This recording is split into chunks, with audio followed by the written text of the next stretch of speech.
Hello, everyone, and welcome to Hypnosis Hero, the Friday Night Live Hypnosis Through the Screen podcast. That's what we're called now.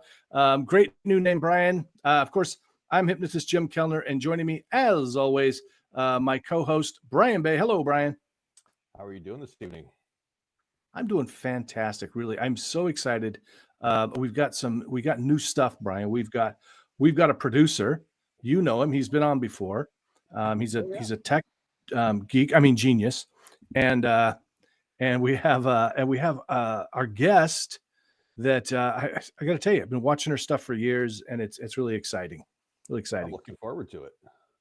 Yeah. And so, how's your week been? You wouldn't believe me if I told you, man. I'm solving the world's problems, and one at a time, and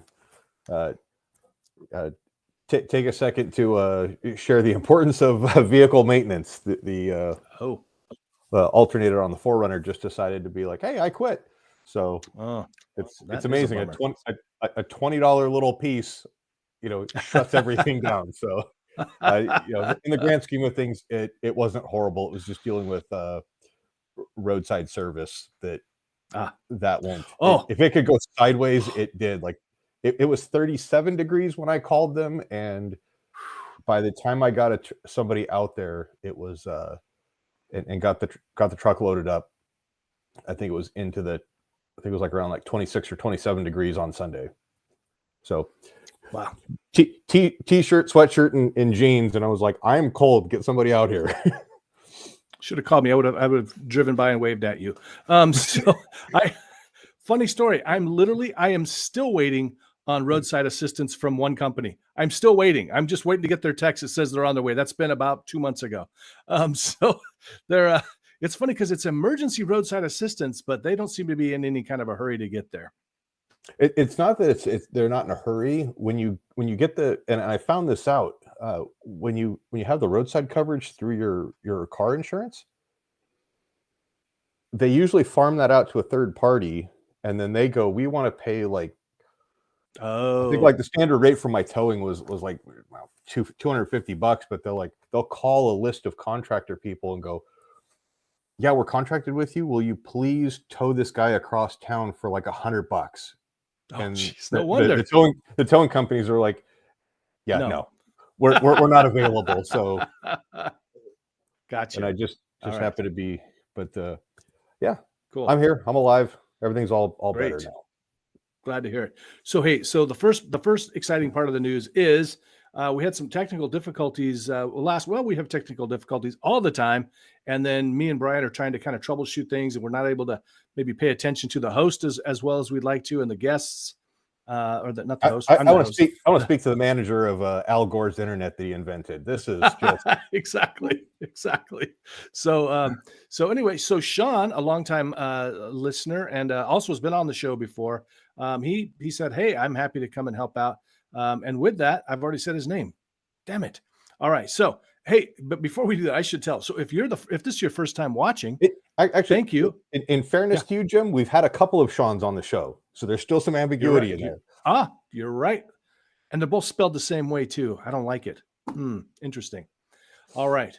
So here's the thing. If you are a first-time watcher, and if you are, please head over. Well, even if you're not, whoever you are, there's Mark Barris. Look at that. If you're watching for the first time or before, please drop a note there. Say hi. Tell us where you're listening from. It looks like we've got several people watching right now. Love to hear from you. In just a little while, our guest, We're going to bring them on. We're going to talk to her. And then at the end of the show, well, not the end of the show, after we're done with the hypno chat, she's going to do some hypnosis through the screen.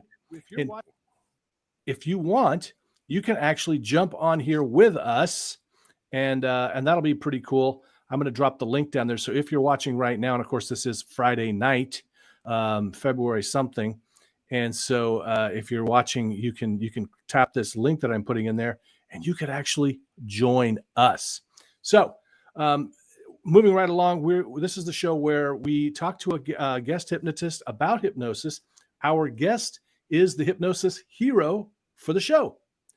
And we also then they do some hypnosis. We do some hypnosis together, so it's a lot of fun. So if you are in a car, driving around, operating machinery, speedboats, whatever, please stop doing that and sit down, lie down, whatever. I got to bring this guy. This guy is freaking amazing, Brian. You met him before. You know how cool he is. He's just a really swell guy. He's a great hypnotist. And let's bring him on. Sean Kostiak. From the Great White North. First time even. Oh, my goodness. I got it right. Yes, from the Great White North. Seriously, White. How cold is it right now, Sean? Actually, it was minus 42 for most of the week. It is probably only about minus 20. Now, that's Celsius for, all of us Americans in here. Wow. Doesn't matter. Minus 40 and minus 40 are the same. So I was going to say, but that's metric cold. Yeah, exactly. Sean, I don't know how you people live there. God bless you for what you're doing, going through. There's three keys to living in Canada in the winter. One, outrun the polar bears, or at least the slowest person in the group. Yeah. Two, avoid the hockey pucks because they fly fast. And three, just stay indoors. Stay indoors. No kidding. Sean, will you please tell the folks what is your website, and drop it in the links there too, in the chat, please, so they can find you. In the chat shortly. There's lots of ways to get a hold of me, but skhypnosis.com is my new one. Oh, good. I'm working on porting stuff into that right now. Mind Machine Hypnosis. You can kind of see it there. Oh, hang on. There we go. Yep. I might have to actually stand up for that one. Everybody gets to see it. So, and if anybody's seen me stand beside Jim, you know that it doesn't matter if I stand or not. Jim's still taller than I am. So, so Sean is a big Star Trek fan. So from now on, we're just going to call him Captain. That's what we're going to do. We're going to call him Captain. And yep, there you go. He loves that. Nerd. Anyway, so Sean is going to be helping us out. He's going to be dropping links if people are having trouble connecting. I don't actually know what he's going to do exactly. Oh, also, Sean is going to be helping. He's going to be the producer also on the Performing Hypnosis Summit. That's performinghypnosissummit.com. That is happening on March 11th and 12th. So that's exciting. Sean, will you make a note to put that in the comments there too? Also, I will do that. Yep. When you get a chance. Thanks. So that's going to be for people that do any kind of performance hypnosis or mentalism. Love to have you come watch or present. All right. Now we've made the guests wait long enough. We've made the people wait long enough. Last week we had scheduled her on. So if you saw that and got excited, I'm sorry, but you just had to wait. She had an emergency. It's taken care of now. So our guest, I don't know if you guys had heard of our guest before, but she goes way back. I mean, way back. And I was just telling her before the show, I remember her doing hypnosis through the screen. It has to be 20 years ago. So she has been doing this kind of a thing that a lot of hypnotists are still scared to do. She was doing this way back and she's also sold products for years. I mean, I think I even had a couple of her products at one point. She's been on all the major TV networks. She's been on all the major magazines. She's a really swell person. And with that, we're going to bring on our very special Hypnosis Hero tonight. That is Wendi Friesen. Hello, Wendi. Hey. Hello, you guys. Right. Thanks for having me on. This is cool. I like the group thing that we got going here. This will be very fun. Yeah, 1994 is when I started doing this. It was just a fluke. I was depressed. I had just split up with my husband. I had 2 little kids that I could barely feed. And my business that I had was failing. Oh, so I'm getting depressed just listening. I have a little classified ad in the Sacramento Bee. Remember classified ads in the back of the paper? And it said hypnosis school. And I called them and they said, oh, it's like $3,000. And I said, well, I don't have any money. They said, come anyway. Seriously, really? I stayed for 6 months. This was 4 nights a week for 6 months and started seeing clients. That is fantastic. And before we go on, we're going to let Sean hang out in the background so he can handle the messages and stuff. So Wendi, welcome. Wendi, Brian, Wendi. I don't know. Had you come across Wendi before, Brian? Only in the, I looked her up briefly when we were expecting her the last time. And other than that, it's definitely an inspiring story. And it kind of sounds like she tripped, stumbled, and fell into hypnosis, kind of like how I did. So right, exactly. I don't want to say similar circumstances, but how I just had kind of life hit me at from like 5 different angles where it was just like, Brian, we don't like you today, and it was like just this much of a, but I mean, you know my story, Jim, how we came together. But absolutely, absolutely. I thank you so much. I want to address this comment really quickly because Justin, if you're listening right now, I want you on the show. I hope you'll come on the show. And so I'll message you about that. So I got to say, success leave clues. Success does leave clues. Exactly. And dare to fail. So here's a kind of funny story, and I'm sorry about this, Justin, but when yesterday when I posted the event, I saw Justin actually clicked on attending event, and I got to tell you, I kind of held my breath for a moment because I was like, I don't know, is he gonna? Because Justin, you can be a little bit, you can be either black or white with the kind of a thing. You're either love people or hate them, it seems. And so I wasn't sure which direction this was going to go. So I am just thrilled that you say that Wendi is the best. So apparently, Justin. I do. Yeah, we've hung out. Oh. Yeah, very cool. Oh, awesome. Awesome. Tons of conferences and all the, things that you get to go to. You make such great friends in such a fascinating field. So you meet really creative, weird people, brilliant people, just all things. And you learn so much from each other. And this is probably the most sharing profession I've ever experienced, that everybody wants to help each other because we're not competition. So that's been really helpful. And in 1994, if you remember what it took to make a website or a web page. Well, my 12-year-old nephew made me a 1-page web page. Really? Wow. Yes. And he had 4 little icons that he made that were on it. And one of them, it was for breast enlargement with hypnosis. So he made this little GIF that was a side angle of a boob, and it would grow. And I got so much traffic from people saying, go look at the boob. I like your nephew already. I knew Brian was just going, where's that website? I need to go. Yeah. It's not working. So funny. And I was like, I think there were maybe 3 hypnosis websites on the internet back then. Right. Wow. James Sellis had one way back. I don't even know if his was around about that time, I think, too. All right, I'm going to make a prediction. Jim's going to start giggling like a little schoolgirl in just a second. We'll let the comments cycle just a little bit.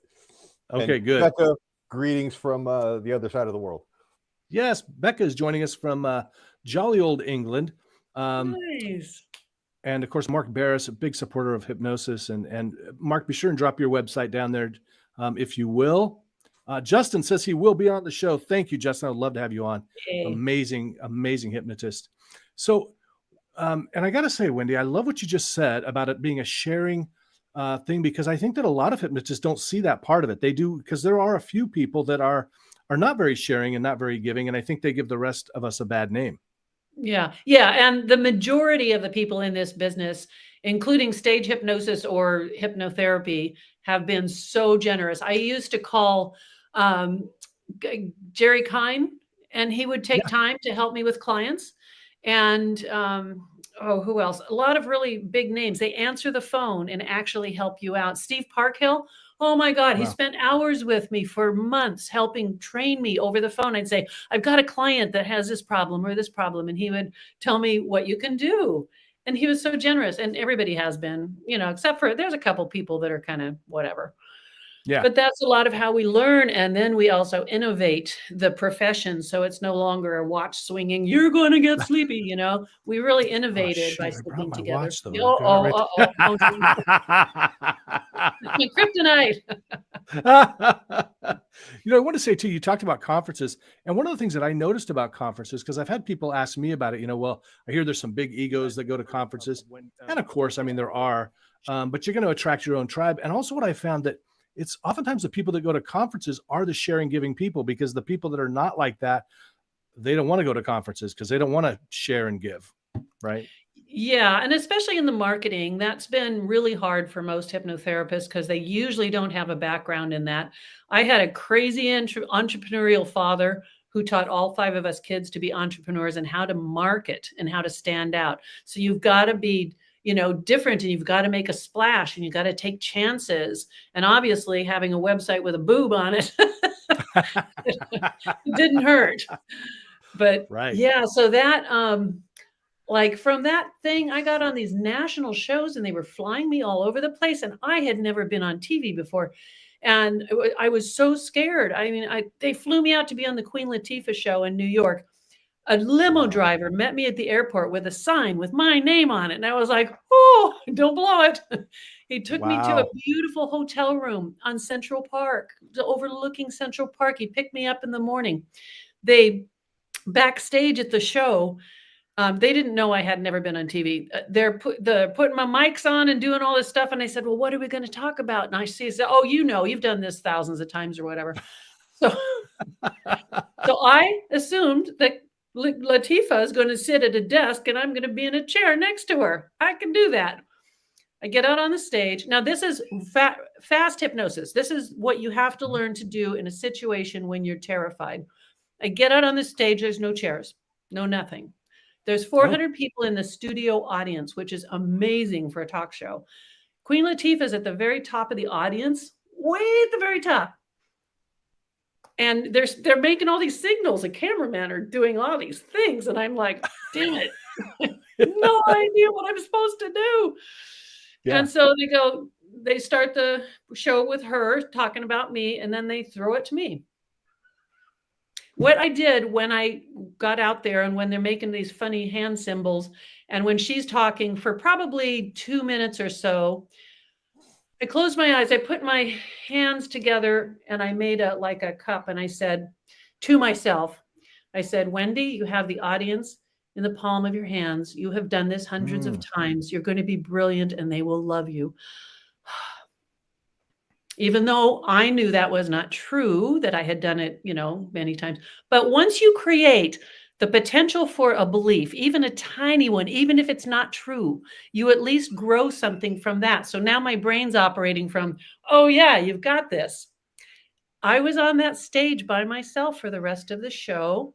And at the end of the show, I brought 4 volunteers from the audience, and I did like a little stage hypnosis bit, and I'd never done that either. But the show went off really well. People loved it, and she loved it. And oh my gosh, life changer. So anyway, be brave, everybody. Stage hypnosis is fun, isn't it? Yeah, it is. I know. I've got to do a lot of stage hypnosis shows, and it's like, this is too easy. Nice. I didn't know that you had done a lot of shows. I have, yeah, quite a few, mostly Sacramento area. And they all went really, really well, except for one. And this was so sad when everybody left. And there was just the waiter who was cleaning up things because the way that they had dinner or whatever. And I sat there and I cried because the show didn't work. The stage, the way it was, I didn't know this ahead of time. There were no people in front of the stage. They were just on both sides at dinner tables, not even in like regular chairs. So they're in really weird configuration. They couldn't see me. They couldn't see what my volunteers were doing, or they couldn't react off of my volunteers' faces. And so nobody, I swear I cried, and the poor waiter. Oh no. It's like what we do. We sit here and just kind of we kind of sit here and just do it blind. We're broadcasting over the internet on a bunch of different platforms of people who may watch this 2 weeks from now, and you're just kind of like, all right, we're going to send it. But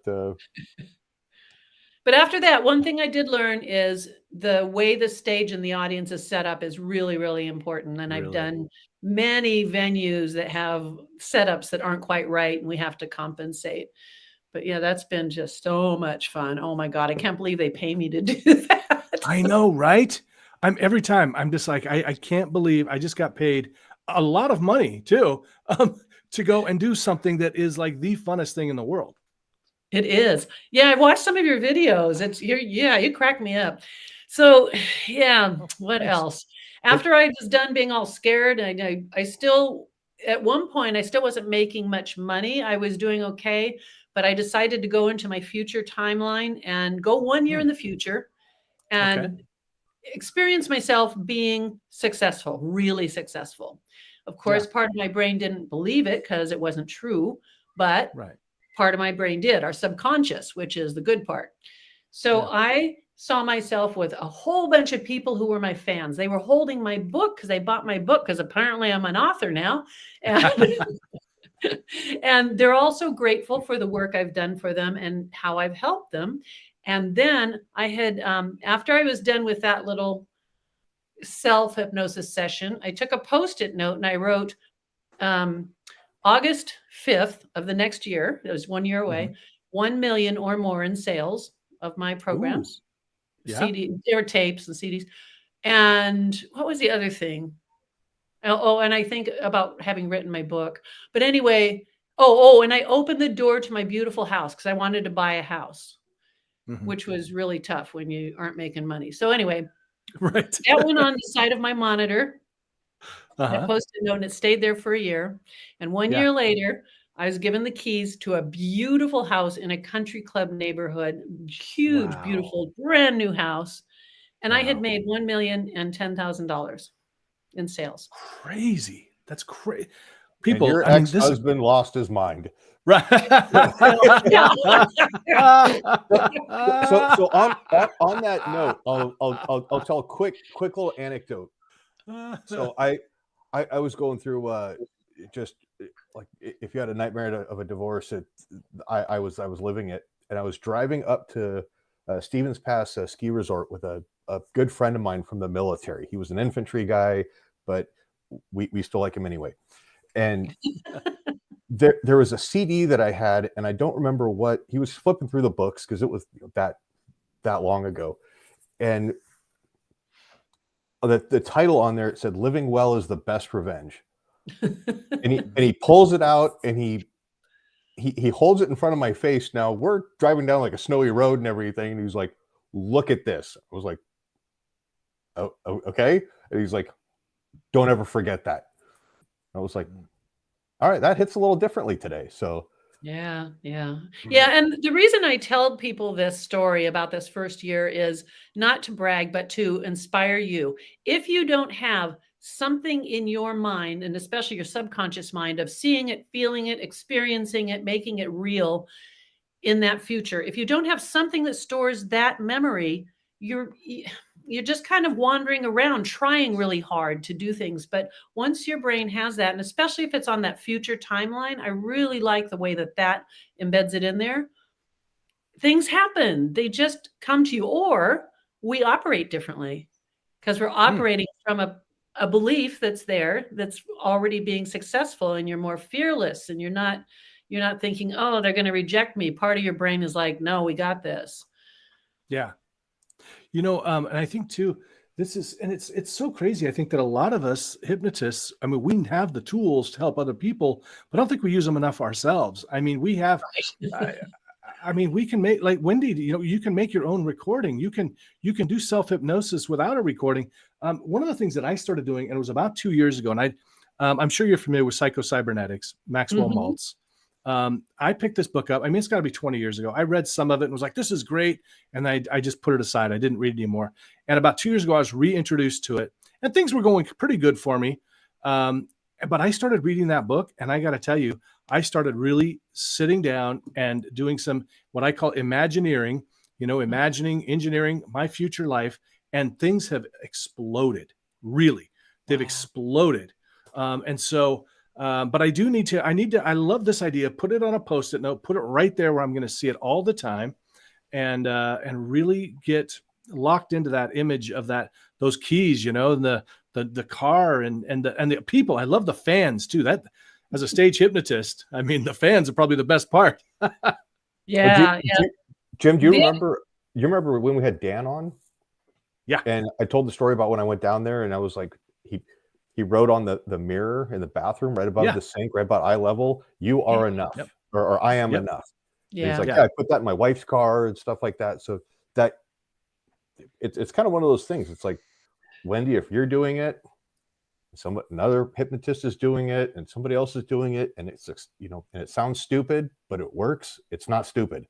Right. Yep. And what if there's something cosmically that we do radiate that has information, that there are particles of information from me doing that experience that somehow go out there? And I don't know, I'm not usually mystical like that, but here's the one that really doesn't make any sense. Okay. All the people in all the world who were ordering my tapes, cassette tapes. Yeah, your cassette tapes, yeah. They all got together to make sure that the sales in 1 year would come to $1 million, because that's what right?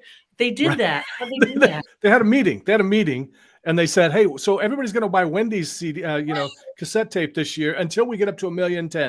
Then stop. Right. And you're talking about all this cosmic stuff in the universe and everything, and the energy, and I'm like, no, that's just what Jim's body does when he's trying to reject pineapple on pizza. I might call that indigestion. Like, all these people were holding a book that I had written, and I'm like, I'm not an author. And so I did write a book, and it was put out for sale, the Hypnotize Your Lover book. And it was put out for sale before the 1 year was up. But it's like, wow, I was motivated to write it because I experienced it as being real in my body. And I just had the most fun writing it. And I got a whole bunch of other hypnotherapists to make submissions in it. That's how you can write a book really fast. Ah, right. Yeah. Good idea. Many hands make light work. That's right. And then having it be Hypnotize Your Lover and its erotic journey into hypnosis for love and sex, You just pray to God that your parents don't buy that. Well, my dad was a preacher when I was growing up, and all 5 of us kids only experienced going to a lot of church. Then in his later life, he became a sex therapist, and he was going to San Francisco to a sex therapist school. And he would come. He was staying with me for a while, and he'd come home from his schooling and tell me what he learned in school. Woo! Wow. That just takes the birds and the bees to a whole entirely different level. No kidding. Hey, I want to just go ahead. I'm sorry. Sean, will you go back and find that link? It's wave.video/live, and then it's got the stuff, the one where people can join, and then write "join us" on there. So if somebody wants to join, and if you don't understand what I'm talking about, just wave your hand around. Yeah. Give me a second. I can. Maybe Brian can do it. So I want to just take 1 second, Wendi. This is fantastic. This is awesome. We've got so many people watching right now. I wanted to catch up on some of these comments. We've got Becca joining us. Thank you, Becca. Thank you so much. Antonio. So I love this. You're living on the Big Island. You're living on the good side of the Big Island, as I would say. The non-meth side. The non-what? Death side? Non-meth side. Oh, non-meth side. Over there on the other side. I would say and also the rain side. So I went. So and Antonio's making fun of me because I had a friend. This was like 3 years ago. I had a really good friend that lives in Hawaii. His name's Antonio Perez, who could have given me great advice on where to stay. But I was like, no, I'm going to go to this retreat.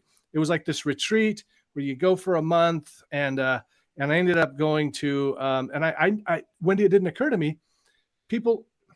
Just because it's Hawaii doesn't mean the weather is going to be beautiful in every area all the time. I went to Hilo side, and I was there in January, and it rained pretty much every day. And it was still warm, and it was okay, but it was miserable because I live in Seattle. It was terrible. And so, Kona was beautiful, though. Kona was absolutely beautiful. Yeah, I live in Kona, and it's great. Except for the volcano-y thing is a little, I got to pack a little bag. scary. Yeah. Yeah. And then we have 2 active volcanoes that are actually both erupting, and they put SO2 gas out, which is called VOG, and it's very dense, and the whole sky is just gray, and you have to breathe it, which is very bad for you. And they're calming down now a little bit. Gotcha. But that's been horrible. Oh my gosh. So anyway, from my education with my dad and then him doing this sex school stuff, probably made me more brave. Like, it's okay to talk about that. And, because coming from a religious background, we didn't talk about anything sexual. So now he's on the other end of that. And so he wasn't surprised when I started doing, any kind of hypnosis stuff. He was really kind of digging it. Yeah. And I don't know, I don't think my mom really was involved much in, the work that I was doing. She knew what I was doing, but speaking of sex, some guy named James Taylor, not that one.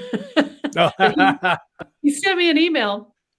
Okay. I hope you guys don't mind. If you don't want me to talk about this, just tell me. But he asked me if he could enlarge his penis with hypnosis. I mean, I would never want to know that. I'd be asking, can you make it smaller? But go ahead. You say, shut your whore mouth, Jim. Tell me more. Anyway, but so for those guys out there that would need that, can you tell us more?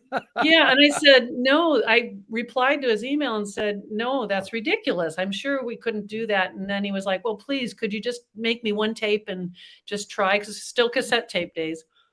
Yeah. And I remember this so well because I was like so embarrassed to make this tape. And I did it in a really nice, wholesome way, and what you love about your body and what you love about sex. Sending the information down into that special place in your body and stuff, whatever. So Are you listening, Brian? I'm sitting there going like, a stranger paid you to talk dirty to them and record. Sorry, go ahead.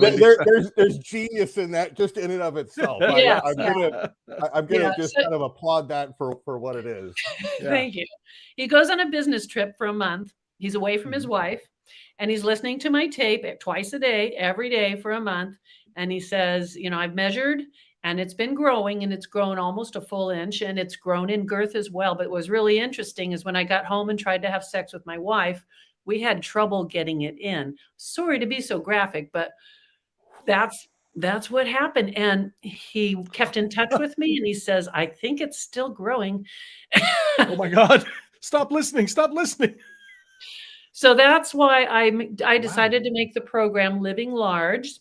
And it includes enlargement for men, but also for them to be more confident lovers and be more connected with their partner, and just be a better, more compassionate, all these things. So I put all of this into it, but it's been a good thing because it's helped them be better people.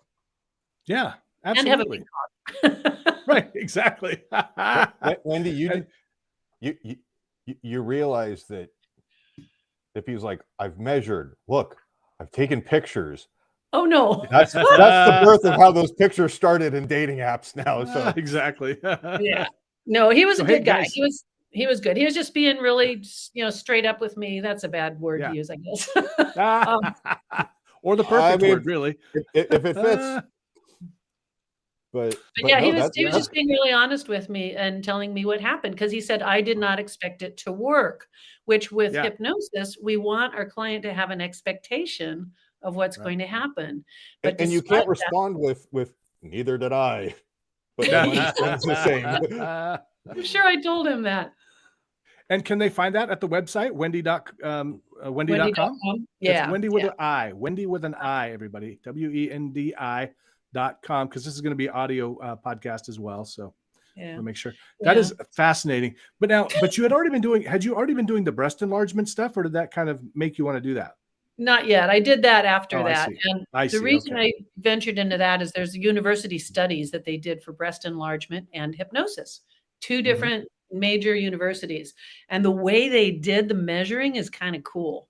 It's water displacement. So they had to have all these women come in and dip their boob in the water, so they would displace this much water to show how big your boob is. Wow. Huh. And then they would remeasure you and see if you had more water displacement, because it's really hard to measure breasts because, Oh, sure. Yeah. Anyway. So 2 universities got amazing results with hypnosis for breast enlargement. Interesting. What? Do you have any idea? Is there any theory as to the mechanism there and why that would work? From my own experience of the mind-blowing physical things that I have done with my clients, it is that the cells are listening in your body. And I just get chills when I think of when we have a person in the right state of mind, your cells are listening and they know exactly that we're talking about your tits or the cut on your arm or your phantom limb pain or whatever it is. And they're listening and changing and adapting to what you're giving them for information. So people who aren't professionals make a mistake when they give a negative suggestion that I won't eat sugar anymore. I won't eat sugar, but your cells can't figure that out. We want you to envision and feel what it's like after you don't eat sugar and how good you feel because you eat healthy foods and want to replace this with something positive. So it's that I love eating vegetables. I love feeling energized. I love how I wake up in the morning feeling so good. So that's one of the biggest things. But anywhere in your body, like phantom limb pain, I have helped people with phantom limb pain that were hopeless, that could not. They had done every medical thing possible, and it's gone just like that. That's amazing. Wendy, I got to think. See, I think that like hypnosis or some form of it is going to be the primary medicine of the future, because like you're talking about, why can't we? I mean, this is within us. Why can't we communicate to those cells, to whatever it is within reason to be able to heal or grow or even, maybe even rejuvenate another limb, because the information's there, right? It's there. It's within every cell has the blueprint. So why not? Yeah. Yeah. And so you think about something that you want to change in your body, but think about how you're doing this already. So you cut your arm, it's bleeding and whatever. And somehow the cells in the skin know to grow back together and grow new skin. Well, you didn't grow new skin all over your body. Your brain knew just that spot. So the one man that I was working on this phantom limb pain, which he'd had ever since the war, so probably 30, 40 years, oh God, poor guy. He drank a fifth of vodka every night to try and pass out because he couldn't sleep. So we go from his head, having create this imaginary future of having no pain, feeling good and feeling comfortable that his leg is healed, then taking that down through his body. And he's imagining going down through his body, through his leg to the limb that, even though it's not there, where the limb is there, we're going to go, or no, it was there. That's right. And that's why he had the pain in his foot. Yeah, he had his foot. Okay, going down there from the inside and healing all the tissues and the bones and changing what was happening in there, bringing that information all the way back up very slowly through his body to his subconscious mind, asking his subconscious to complete that healing on its own. And freaking worked. So Becca brings up a really interesting question. She asks if it actually gives a noticeable, like tangible, measurable changes to your body, or does it just make you think that it's different? I guess we could do both. Either way, if a woman thinks that I am, like a tube of cookie dough, I'm fine with that. I don't have any objections. But if I could have that without it taking up real estate, best day ever.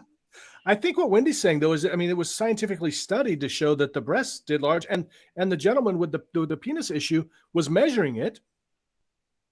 And so it was noticeable to his wife knew too, because they had trouble with it. Yeah. No, so Becca, it does actually change. And we look at things like, I don't know if you've ever done this, Jim, but like you can get rid of people's scars.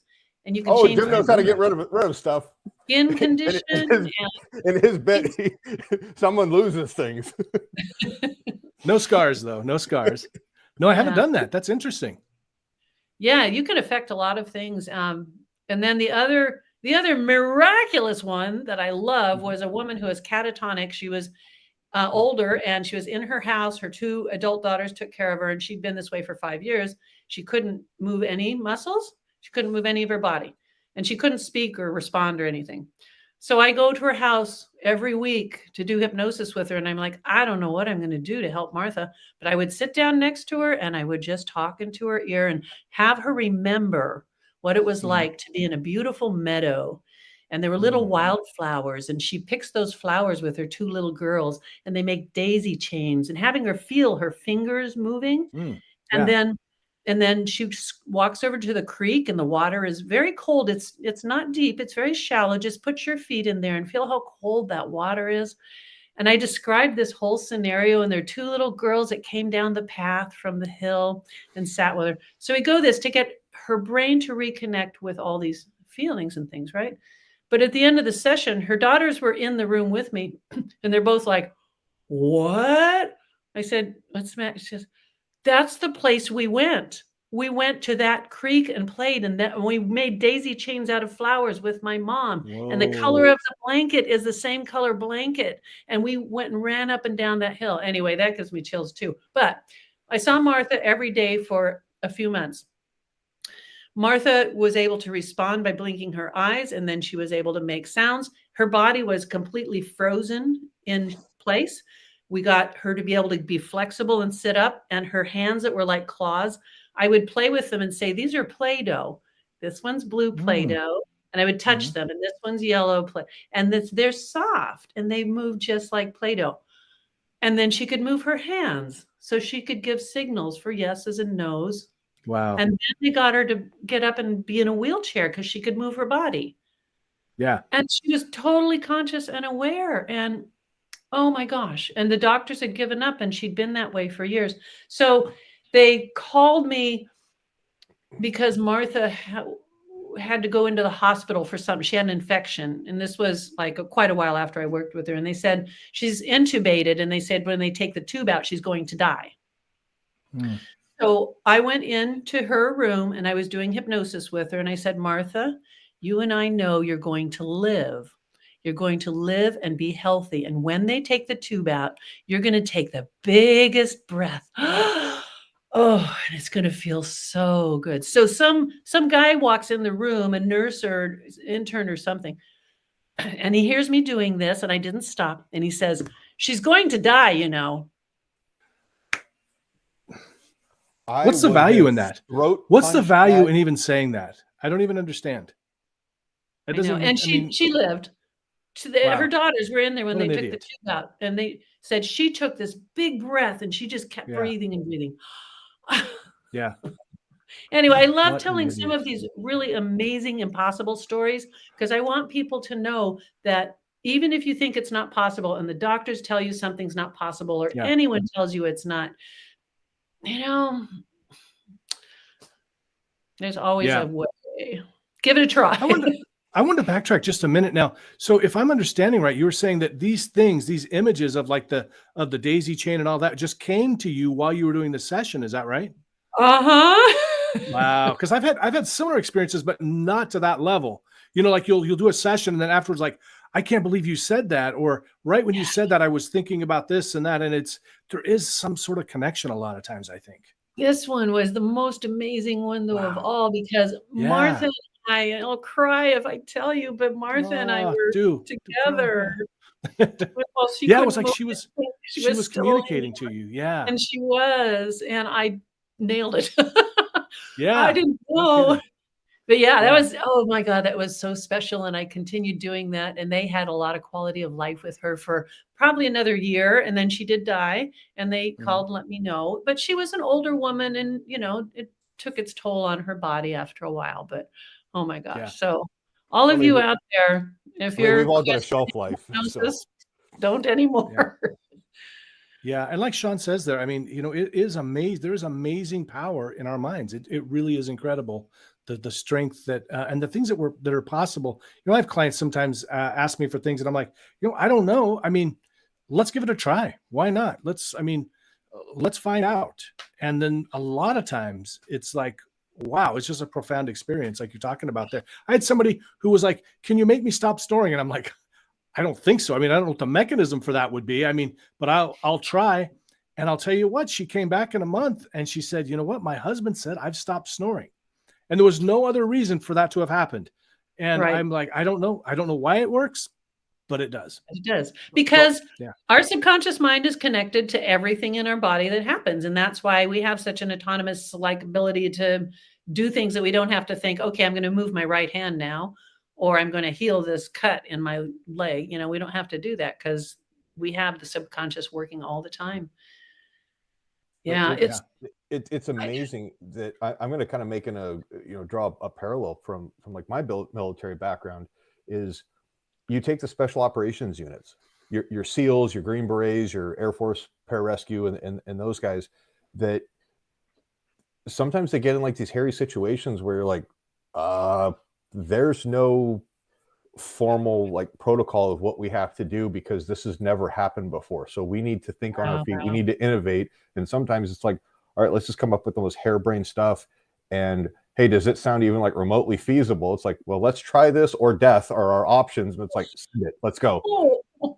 If you listen to Sean Ryan's Vigilance Elite podcast, he does a great interview with DJ Shipley where they're like, DJ's a former SEAL Team 6 guy. And he's like, all right, all right, hey, let's go, send it. Come on, let's just go do it. And it either works out or it doesn't. And if you don't try, and your other option is or death, go down swinging. Well, I know all of us in this profession have a lot of amazing stories, and the public doesn't always get to hear about those and doesn't get to open their mind to what's possible. But it is just, I had a meth client, and one of my early addiction clients was a meth addict that had been for years. And he says, my wife has thrown me out. I'm not allowed to see my kids. I've tried to quit every way I can. So after I worked with Sonny for about a month, couple sessions a week, because I thought, I don't know anything about math, and I hear it's really, really bad. He came back in my office, and this is with me. He gave me this Silk Rose. This was over 30 years ago, and it sits right here. He said, I'm back at my house with my wife and my kids. I haven't done meth for 6 months, and it wasn't hard. I just didn't do it anymore. Oh, and that's why this just sits here, because there are things that are so miraculous and go against what they tell you and what they make you believe. I have another thing. This is pretty cool. Okay, let's see if you can see this. It's a golf ball. This guy carves golf balls. And so that is awesome. Wait a minute. This side, it says, it's probably backwards, but it says before Wendi, and the little guy's Wendi. crying. He's crying. And then this side, he's that's awesome. Smiling. And it says after Wendi. Isn't that cute? These are the two things that I treasure. Yeah. But I know I've been braver than most hypnotherapists would be in saying, let's try it, whatever it is that they're like, with Martha, who would do that and decide to keep doing it. But my dad made me very brave. He was, oh my God, he was just as big as everything, and nothing stopped him when he wanted to do something or create something. Nothing stopped him, and he would go and overcome all the obstacles. Yeah. I do want to say, so Justin Trans, he's going to be on the show. We're not sure when yet, but it'll be in a few weeks. And he oftentimes, he's very famous for saying, dare to fail. And I think that's what we have to do. We have to, not be so afraid, whether we're on stage or in the therapy room or whatever. We just have to push forward and take our own advice. If we're working with a client and they came to us for coaching or hypnosis, a lot of us would give them the advice is go be brave, right? Yeah. But if you're brave and you have the negative thoughts and beliefs in your head that is keeping something in place or keeping you stuck, if those negative things are there, it's going to be really, really hard. Yeah. When I did that timeline to go into the future, 1 year in the future, while I was going along that timeline, and again, for you just maybe joining us, what I did was I created an imaginary timeline of my future, and I was walking on it and seeing all the things in nature. And all of a sudden there's a giant rock wall in front of me. It was really high and really big. And I said, what are you here for? And the wall wrote on it, your dad. Okay. Well, and I said, why does this have to do with my dad? And the wall said, because if you're successful, he will be devastated. What? Really? What? Because this is terrible, but he had 3 boys and 2 girls, and the 2 girls, you're girls back in the day. But the boys, he gave them all the opportunities and taught them everything and did everything to make them successful. So that was the message my subconscious created. Now, if I had tried to push forward and succeed, all the gumption and willpower might not have done it with that block in the way. Yeah. Yeah. No kidding. So it's good you went through that process. So if you're out there, I mean, think about this. I do want to just take a quick break and let everybody know next week we have, no, not next week. We won't be here because I'll be flying, doing the show down in Phoenix.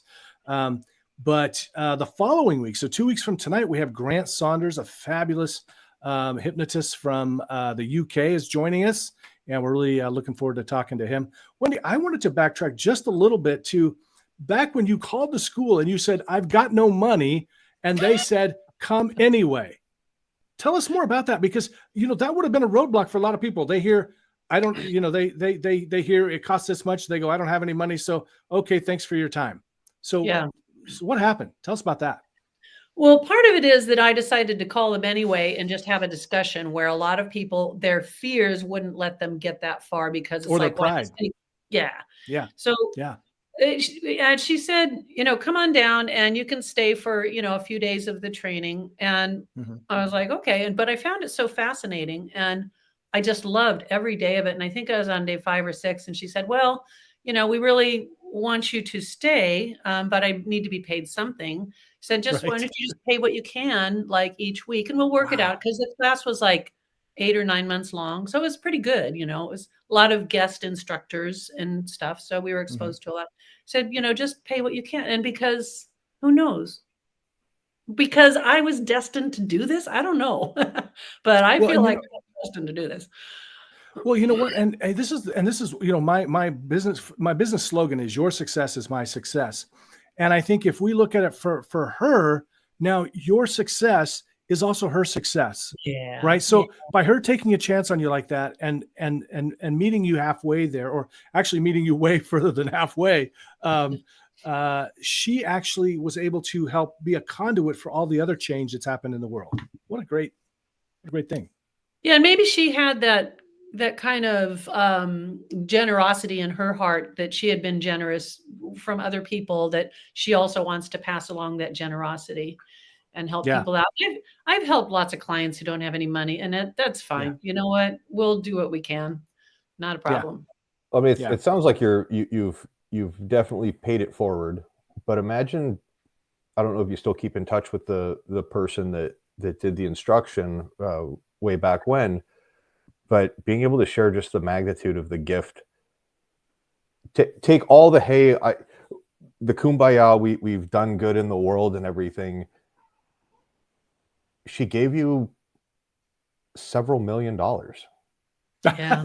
Look at the and I don't mean I'm going to sound completely shallow, but it's not the intent. The intent is literally to point out the monetary value that she gave you. Yeah. Oh yeah. And everything, and then allowed you to continue to, do all these different things. But doing the Jen's hockey, circling back, the dare to fail and stuff like that. You guys kind of share the similar mindset that, the special operations in the military is just kind of close to my heart. It's where I came from. But the British SAS, their motto is, "Who dares wins." Yeah. Wow. I like that. Yeah. I like that better than dare to fail, because I don't really like the fail word in there, because that's still going to trigger memories of failure. Sure. So I haven't kept in touch with her, but I'm sure she is aware of what I'm doing, because when things got to where they were really going well, oh my God, I was spending $80,000 a month on national radio advertising. Wow.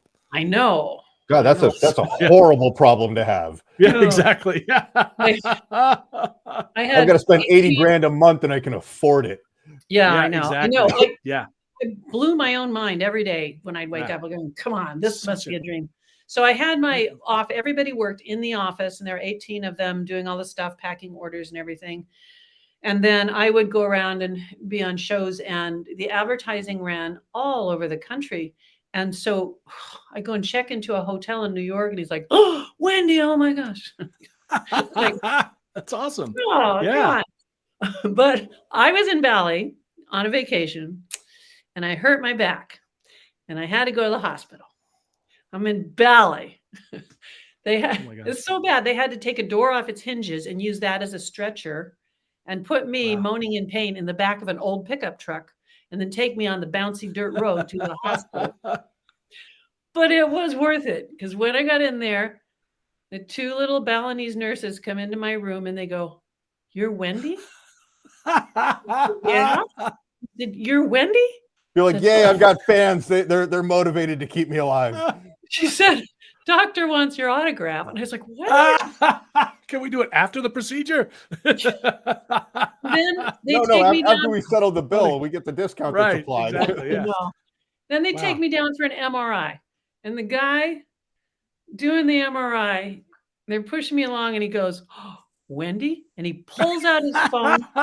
He says, "I listen to you every day. Look, on my," he gets the stuff for free, right? Because they can't pay for it. "I listen to you every day, every day." What on earth? In Bali. Wow. Yes. And that wasn't due to advertising and stuff. But what I'm so grateful for is the gift she gave me, the teacher at my hypnotherapy school, is to do something that reached people all over the world and helped them, even if they didn't pay for it. I don't like it when people do it for free, but that's okay sometimes. Yeah, right. Yeah. Well, those people aren't going to be your. This is a great attitude to have too, because I know, like, I have a friend who won't put anything out on the internet because he's afraid people are going to steal it, and I'm like, but dude, you're not doing anything now, so either way, you're not making any money off of it. And those folks, like in Bali, I mean, they literally, I mean, they can't afford it. They're not going to pay for it anyway. So if they're downloading it illegally, God bless them. Like, I mean, at least you're they recognize you.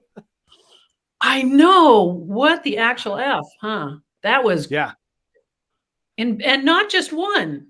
Those and all of them, the MRI, all that. Oh my God, just wow. Weirdest what thing. if? Who's what? I don't know what podcast is that, Sean? That's the. Oh, gotcha. That's the Vigilance Elite one. Gotcha. Cool. Yeah, it's listening to that stuff and some of the stories that they tell, and it's I think it's relevant because they talk about the mindset of having to go do things in places, kind of the fallout, and the casualty, the mental trauma that they have to endure. And then how do they come out of it? And you watch all these documentaries about going through buds and selection and all the different processes they go through. And they're like, it's not the Olympic athletes that are just in tip top shape. It's like, you're kind of just middle of the road guys who have that mental mindset, who go, okay, I'm going to make my bed. I'm going to do what evolution I have to do to get through to breakfast. And then I'm going to quit after lunch. So I'm going to make it to lunch. Okay, well, now I'm going to quit after dinner. Okay, well, now I'm going to sleep on it. I'm going to get back into that perfectly good bed that I made. And and then it's like, you do that enough times, then it's like, hey, we've graduated. Yeah, you just get there. So thank you, Brian. That's those guys are amazing and really a testament to what Wendi's talking about. I do want to say, so it's so we're running long, and are you okay, Wendi? We're going okay. Yeah. Dude, I'm having a blast, man. Yeah, me too. I got a couple more juicy stories for you. Oh, okay, good. So if you're listening at home, I try to keep this I always say I'm going to keep the chat to like a half an hour, but it never lasts. And this is going even longer than usual, but we will get to the hypnosis. I promise you. And we'll put in the timestamp. We'll do a timestamp thing for you later. You can find the hypnosis quickly. I hope you'll listen to the whole thing. So Brian, I was talking to Brian about, we're going to expand this. We're going to start uploading it to Spotify and Apple and everything else. We need a name for it, because we should just be called, Friday Night Live. And he said, how about Hypnosis Hero? It's the name of my app. Now in the app, it's like the person is the hero there, because they're working on themselves. but I love the idea that we're having a hypnosis hero each week. And Wendi, all that to say, you are a tremendous hypnosis hero. You have such a great story, a hero's journey that I think is so important for those people out there, especially those ones that they're afraid to fail. They're afraid of looking stupid or chasing your dreams or going to that school and saying, hey, I want to learn from you. It's so awesome. So please tell us some more juicy stories. And also, I'm sorry. And James, I just want to make sure we get this. James Ledoux wants to know what your favorite hypnosis techniques are. But go ahead and tell what you were going to say self-hypnosis. What were the self-hypnosis techniques? Well, along with what you were just saying and me taking chances and stuff, and anyone could do this, but what I would do every day, I had a challenge for myself. And one of them was, I'm going to go every day into at least 10 doctors' offices, and I'm going to drop off this envelope of these little coupons for their patients. And I did that, and I did it on whatever, Mondays or whatever. And I would do it in fear of being rejected, but I'd do that and they'd send me clients and stuff. Wow. And then I went to a health club, a big health club that was one of these premium things. And I said, hi, I'm a hypnotist. I was wondering if I could do sessions with your athletes here. And they were like, let me get the manager. No kidding. They put posters all over the health club. They gave me the room, no cost at all. They promoted me on the newsletter. And I would go there every week and work with the tennis players, with the bodybuilders, with all these athletes. So if you think you don't know how you can get clients with hypnosis, I want to inspire you to know that there's a million ways.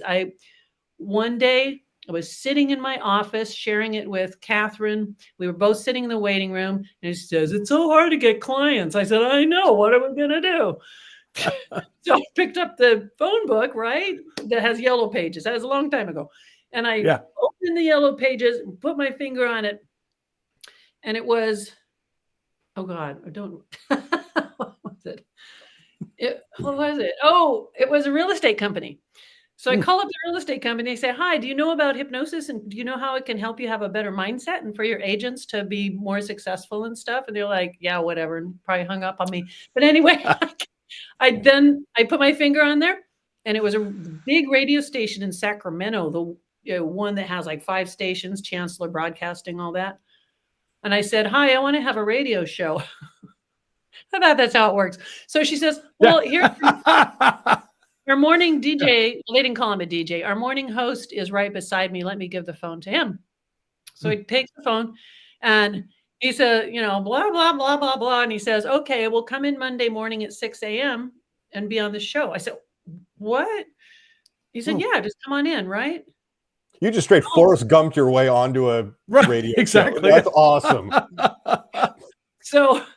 So Sunday night, it was so hard to sleep because I was just But Sunday, while I was driving home from wherever, I was so scared. I said, I've got to cancel. I just have to cancel. And then he said, no, you got to flip this around really fast.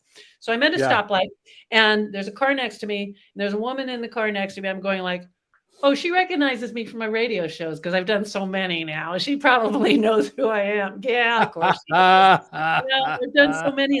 They're getting boring now, right? So I put a different. I love it. And so he had me on because I was going to cancel because I was so scared. But he had me on from 6 to 9. I was in there taking calls with him. He kept me on for 3 hours. My business exploded. So if you think you don't have a way to go find clients, there's hundreds of ways. You got to be a little brave and step out of that horrible comfort zone. But there's one. But I was going to say real quick, here's the thing though. Like if you Googled this and said, how do I get on a radio show? Because that's probably what we'd all do now. You wouldn't probably get this answer, and it's something like you don't think, oh, I could just call them. I mean, I just call them. And they could say no, but they might say yes. Or just walk into doctor's offices. Why the hell not? Or answer an email. Okay, this was when I was really, really new at this. And I got an email on AOL. It said, I want to learn to hypnotize women for sex. Money is no object. but it didn't show who the name was of the person, and I couldn't tell where it was from. Yes, so my Nigerian prince. What can I do for you? Right. You're close. So most people would just go, okay, where's the delete button? Pervert. Right. So I emailed right next to the any key. we emailed back and forth for quite a while, for probably a month, and he's from Qatar, and he flew me to Amsterdam to meet with him for a week doing therapy because he's very lonely and sad. Oh. He is one of the ruling members in Qatar, the ruling family. Wow. Oh my God, he did. Wow. Okay, so here's what I think, and what I know. And you told absolutely nobody of this because they're like, yeah, we're never going to see her alive again. This lonely guy from Qatar wants to meet her. She went to Amsterdam. She didn't go to Qatar. She went to Amsterdam. Yeah, we just met halfway, and it's a fun place. I'm sorry, Amsterdam is a pretty good head start from the United States. Probably true. Probably true. Yeah, could kidnap you pretty easily. But I got to go first class. I got to go in the belly of a plane. Underneath where the pilots are, there's this super ultra first class under there. Really? Oh yeah. Ooh, and they ask you what size pajamas you need. Damn. They make your bed and you have no life. Wow. So anyway, he's an awesome guy. When I got to the hotel and I told the two men at the front desk, I said, I don't know who this person is. I want you to keep an eye on me because, if you don't see me regularly, please he says, don't worry. We know him. He's totally fine. He's totally cool. He was great. Plenty of women here all the time. Right. We've lost a lot of them. But we did therapy together every day. We went to dinner. It was awesome.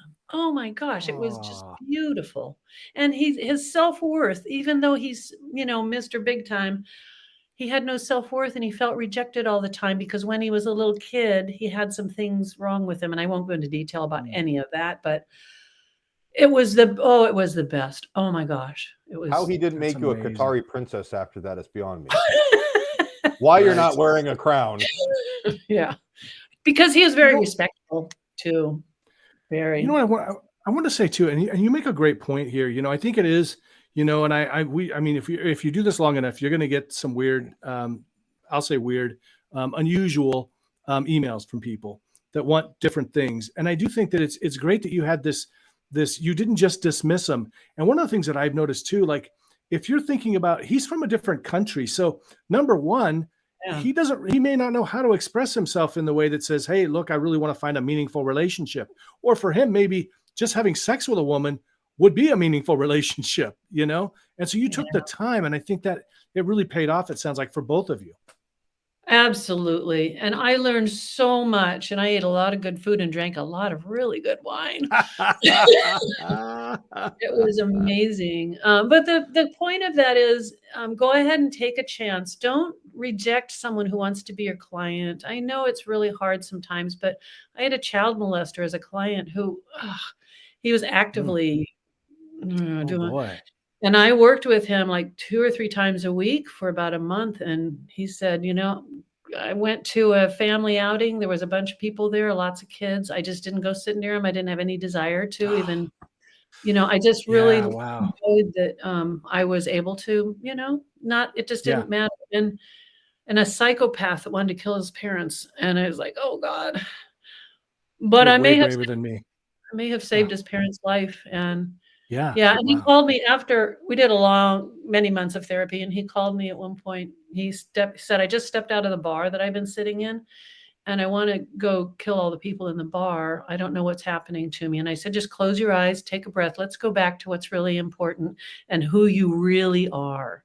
This compassionate, connected man who really respects, and all the things we had done in our therapy that really respect life and values everybody. And so which bar are you at? And you can hand in arm signals for someone else to call 911.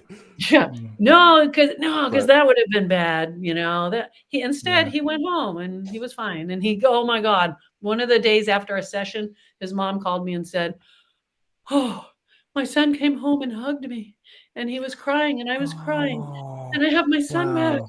Anyway, that's no, I can't talk anymore. And that's where you're kind of like, thanks, I had to do your job because you wouldn't hug your kid when he was a little one. Yeah. Anyway, but no, I want to say, Sean, if you're listening, well, I know you're listening. If you got some questions for Wendi, I'm going to bring you on in just a minute because you've been sitting behind the scenes there and answering, putting up these great quotes and websites and everything. Really appreciate you doing that. Benito, I see you're here. Thanks, buddy. Thanks for showing up. Allegra, thank you so much. Wendi, she's a sweetheart too. Yeah, really great. She says, I'd love how you didn't just dismiss someone and seek to help and take a chance. It's scary, and I know your place is so helpful. How amazing, and I wish more people had people like you to heal this trauma. Really, absolutely. And Brian, help me to remember that we need to read these comments, the important ones. Not that they're not all important, because we're going to put it on the audio too for Spotify and stuff. So help me remember. Cool. Wendi, really, I am so glad I invited you on the show. I mean, I knew you were awesome. I had no idea really the magnitude of your awesome. Really. Well, I just thought you were the super successful hypnotist that had clearly made millions. But wow, what a lot of great stories and inspiration. Well, I mean, Allegra commented, or put the comment there that, if Wendy's talking to the two of us, then she's even more awesome now. And while that's humbling and everything like that, I really think that it's Allegra got it backwards. I think we're all a lot better because Wendi took the time to join us on the show, and whatever we were dealing with last time, I hope that all got resolved. But one of the questions that I have, I'm going to throw it out to both of you. When you become well known, how do you what steps have you had to take to kind of establish boundaries with clients where it's like, yeah, it's cool to take that late night kind of outside of hours emergency phone call where, hey, someone's having a crisis, but then when they become turning it into a crutch and you're getting the calls like all the time, you're going to be like, look, come on. Like we talked about this 2 days ago, Yeah. Well, I will probably help them. Although when I was practicing, I had a separate office phone, and that was at the office. So they didn't have my personal number, but no matter how weird or creepy or awful it was, I thought, there's someone that was born as a perfect human being, and they didn't ask for this damage or for this environment or whatever it is. They saw that the guy whose dad shot everyone in his family and thought he killed him as well, but he lived. None of them asked for this. You just open your heart and be with that person because no one else will help them. Yeah, and I don't know if that answers your question, but it just... Tim, you brought Mother Teresa on the show, all right? Blonde-haired Mother Teresa. This is...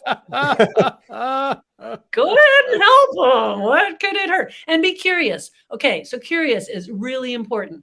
When I got the email that said I want to hypnotize women for sex, I was curious. I thought, I want to know more about this. And so am I an accomplice if I go through with this? I mean, in this day and age, you've got that CYA thing going on, but yeah, I mean, and Becca, says she's loving the stories from you, Wendi.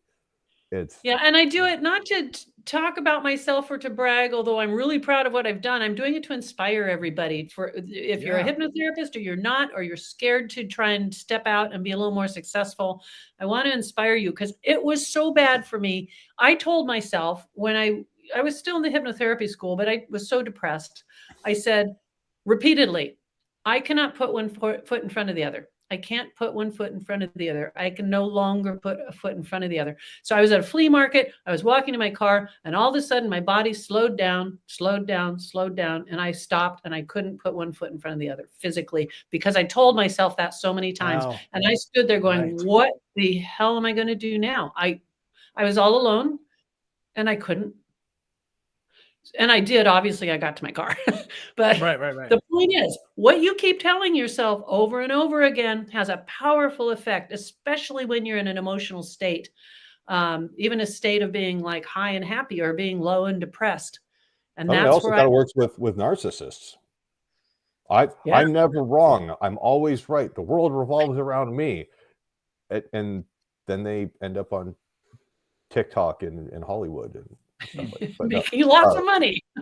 I gotta say, anyway, I just appreciate all the time you've given me to hopefully help other people live bigger, more bravely, to take a chance, like Justin said. And Justin, we've had sushi together, and that's not a euphemism. Wow, my predictive text was like, I don't even like sushi, but I'm looking forward to having sushi with Justin. How does sushi taste, Jim? Does it taste like pineapple on pizza? That crisp, that golden, oh God, the guy's name escapes me. The NLP guy from Bob Martin. We had a guy on conversational hypnosis, and almost got me to the point of liking pineapple pizza, which I hate.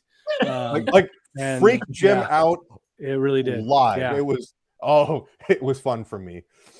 I got to say, it's funny because we went from, a boob GIF on a website growing to Mother Teresa. So Jim, when you're dealing with somebody who's got ADD, like the possibilities of conversation around this, I've seen me do it. I just wanted to say, so Brian, I have no trouble with my fans. All three of them are pretty well behaved. But I will tell you, now back when I was single, especially, I did have a lot of women that I was really not interested in, kind of, I'll be honest, kind of throwing themselves at me, and I didn't know that would happen to a stage hypnotist. I really didn't. It wasn't that, and there wasn't tons, and they usually weren't the ones I wanted. But anyway, I just kind of ignore them. But the issue I had, all five of my friends are, Go ahead. Oh, I'm just leaving it at that. All of my 5 fans are throwing themselves okay. I get a lot of messages because I'm out there. I create a lot of videos, a lot of helpful videos for other hypnotists. So I do get people that want to be hypnotists or other hypnotists message me a lot. And there was a point, and it's got to be like maybe 4 years ago or something, that I was getting a lot. And I was talking to my friend Wes Williams, who's an awesome guy. He's not a hypnotist, but he's an enthusiast. And I can't remember what it was. I don't know how it came up, but I was just like, man, I get all these people, asking me all these questions, and it takes up my time and everything. And he goes, if you're going to put yourself out there as the expert, you're going to have to answer these questions. And I was like, oh, that's a really good point. And so now I'm like, bring it on, bring on your questions. I'll tell you whatever I can. I'll help you ever I can, within reason. But yeah, it was such a great reframe there for me. So I appreciated that from Wes. And when people are coming to you for like professional advice or even some personal advice, it's like the first thing that they're really like the subliminal message that they're communicating to you is, I trust you to be vulnerable. Yeah. And ask this, especially if it's that vulnerability and it's that trust. It's like that Fabergé egg. You don't want to break it because there's no that's not Humpty Dumpty that you could put back together. Right. Yeah. Right. Absolutely. And if people treated relationships kind of like your marital relationships in that manner, the world would be a lot different. Yeah. Yeah. So one thing I wanted to mention too, Brian, I have a program I made for PTSD. So if any of your colleagues want it, I give it out for free to Absolutely. all the yes. Well, that's awesome.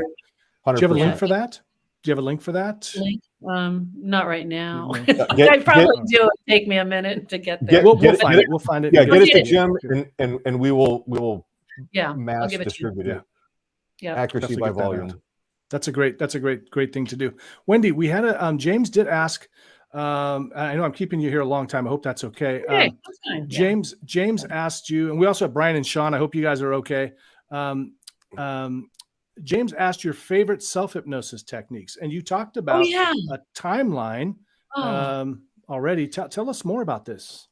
Yeah. So when I do self-hypnosis, I don't want to just give myself suggestions. I want to experience something as if it's already happened. And sometimes, like if there's a person I'm having a conflict with, I want to actually have the conversation with them, and I want the answers to come from them. And it's so fascinating how we can create this consciousness of this person, and they actually talk to us or advise us or give us some inspiration or we resolve a conflict we have. Even things that I couldn't possibly know about them, and you get this information. It's just wild. So have a conversation, but be in trance for it and be aware. Don't fall asleep. But doing the timeline thing is really fabulous. Know what you want to experience at the end of your timeline and feel yourself, walking on it, maybe flying a little, smelling the flowers, but going to find out what the thing is that's going to come up along the way. And of course, if your big brick wall comes up or, Right. something happens, stop and know there's a positive intention behind it. Yeah. And find out what it is, because then you've cleared that as long as you know what it is consciously. So that one I love. And when you get to that point in your timeline, let's say 1 year in the future, and you take it all in, you don't have to make stuff up. You don't have to think, okay, I want to put this people here and I want this happening, that happening. Just let it happen. And then, so that's one of my really loved techniques. The other one is being inside of a bubble of light and having no expectations. Like if you feel like the world's too much, or I'm just having so many problems, whatever, you just surround yourself in a bubble of light in hypnosis. And then whatever needs to come to you from that bubble of light will come to you, and whatever messages. I have had messages come to me that are like, for external, they're in a voice that comes in and I'm hearing it, and it's not my imagination, and I'm getting guidance from something. And you can do that too, as long as you're open and receptive, and inside of this bubble of light, you're safe, and everything good is going to come, and all the information you need will be there. And then you wait and you allow it to happen. Yeah. So those are some of my favorites. You're describing a lot of like the good ideas that I have that like come to me just while I'm in the shower. I'm just thinking about something. I'm like, okay, rub the conditioner around. Okay. And then all of a sudden I'm like, light bulb goes off. Something just hits me. And it could be, a personal injury case that I'm working on, or when I was doing family law, like, hey, there's an argument that we could make. And it wasn't anything I was really thinking about, or even just, you're laying in bed and it's like right before you're about to fall asleep, you're just kind of like, okay, I just sort of let everything all go. And then something just clicks and you're like, all right, now I get like, now you're trying to like go to sleep. And you're like, remember this in the morning. Remember this in the morning. Don't forget this. Don't forget this. And you sleep like absolute garbage that night. No. You got to write it down. You got to write it down. Yeah. I learned that doing stand-up. When I was doing stand-up, I mean, if you don't write a joke down, it's gone. You'll never remember it again. And I'm like, you pull out your phone and you're like, okay, I'm sending an email to the attorney going, hey, can we use this? Knowing they're going to read it in the morning. But Jim, what if you could remember it? You just told yourself you couldn't remember it. What if you point. Could? What if that's a really good point. And if it tasted in harmony with pineapple and pepperoni and the cheese and the crispy crust. And all you need to do to give yourself a better memory for something like that, put a visual with it, make something really weird and outrageous, make it a giraffe that's 1 foot tall and it has a piece of paper in its mouth, and written on that piece of paper is, I'm making this up as I go, is your idea, the thing you want to remember. And that you'll remember that giraffe will be there in the morning with the note, and it'll be so do something that's a silly visual, so it's not something that gets mixed up with, a tree or something. Yeah. Have either of you guys heard, like, when you're teaching somebody or you're trying to remember something or get them to remember, like, the strategy of putting like a sexual connotation towards it? No, I haven't. It's like, because it's so provocative, like the theory behind it is because it's provocative and it's completely unconventional. It's like out of nowhere, especially in a learning environment. Yeah. It's kind of like how you're able to have all these, like, hey, this super crazy memory of something that was, about the child molester and the psychopath that want to go kill everybody in the bar. It's like, those stand out for a reason, because they don't just, it's not your run of the mill, hey, I want weight loss and anti-anxiety and stop smoking and pineapple on pizza, stuff like that. But make it more memorable. Sure. Makes sense. Yeah. Give it a visual and something that kind of triggers whatever it is. Maybe the giraffe has a little voice and it's telling you what it is, but that will help with memory for sure. Yeah. Ooh, there's a lot of good stuff. I hope people share this podcast with everybody. Definitely. Absolutely. Hey, if you're out there right now, in fact, that's a great point. Would you just take a moment, like this comment, share it across your social media? Wendi has been such an inspiration, truly a hypnosis hero. And speaking of Hypnosis Hero, download the Hypnosis Hero app in the Google Play Store and the iOS on that version note, coming soon. Becca wants to know what the timeline is on your guys' Apple products. I got the book to finish, and then I'm on that. So so hopefully within a month I'll tackle it. Benito says, "Wow, sushi is awesome too." We got so what? So Justin, yeah. So we got everybody in here with their pineapple pizza comments, of course. Justin says he had sushi tonight. In fact, oh, I hope you thought of me. And when you hit that state of autopilot, the light bulb goes off. Sean's doing a great job of quoting some making notes of the quotes. Now, Allegra says, "Watch what you speak to yourself." Yeah, like over here, I'm going, I can't remember that. Always speak what you want and change what you don't. There is no try. And sexual memory is a great tool for memories. Yes. Wow. And we've got really enjoying this tonight. You know what, Sherry, go back and watch this. You're going to love it. Really, you are going to love it. You're going to love it. Please, she's not out. You know what, Allegra, go get the app. It's in the Google store right now. Hypnosis Hero. We're going to bring Sean on now. Sean, Captain, if you'd like to ask some questions or, let's see his face a little bit. Captain, say hello to Wendi. Hi, sir. You've been doing a great job. Thank you so much. I don't know which salute is better, this one or this one. Love it. Yeah. You've been doing thank you so much. You've done an awesome job tonight. Anything you wanted to contribute, we'd love to. It's always nice being behind the scenes because I can pull strings that nobody else can. So right. I'm going to leave that one alone. There's so many different ways. Yeah. You and your cookie dough. Yeah. Thing. And my 5 fans. Yeah. I think for me, and I followed Wendi for quite a long time. You mentioned, going back a ways in the 90s when we were talking before and having websites. I was one of those really, and I think Jim alluded to it, geek, genius, nerd. No. Say it isn't so. I was one of those guys, and so I was the guy stuck in the computer lab, which is probably how I wound up being an IT manager. But at one point in time, and just seeing the different things that were possible, that there was inspiration enough for me to keep going. And there have been very few websites that I follow and over years, and so just seeing the body of work, and it very much mimics exactly what we talked about tonight, where we're starting with breast augmentation, and then all the way to helping people.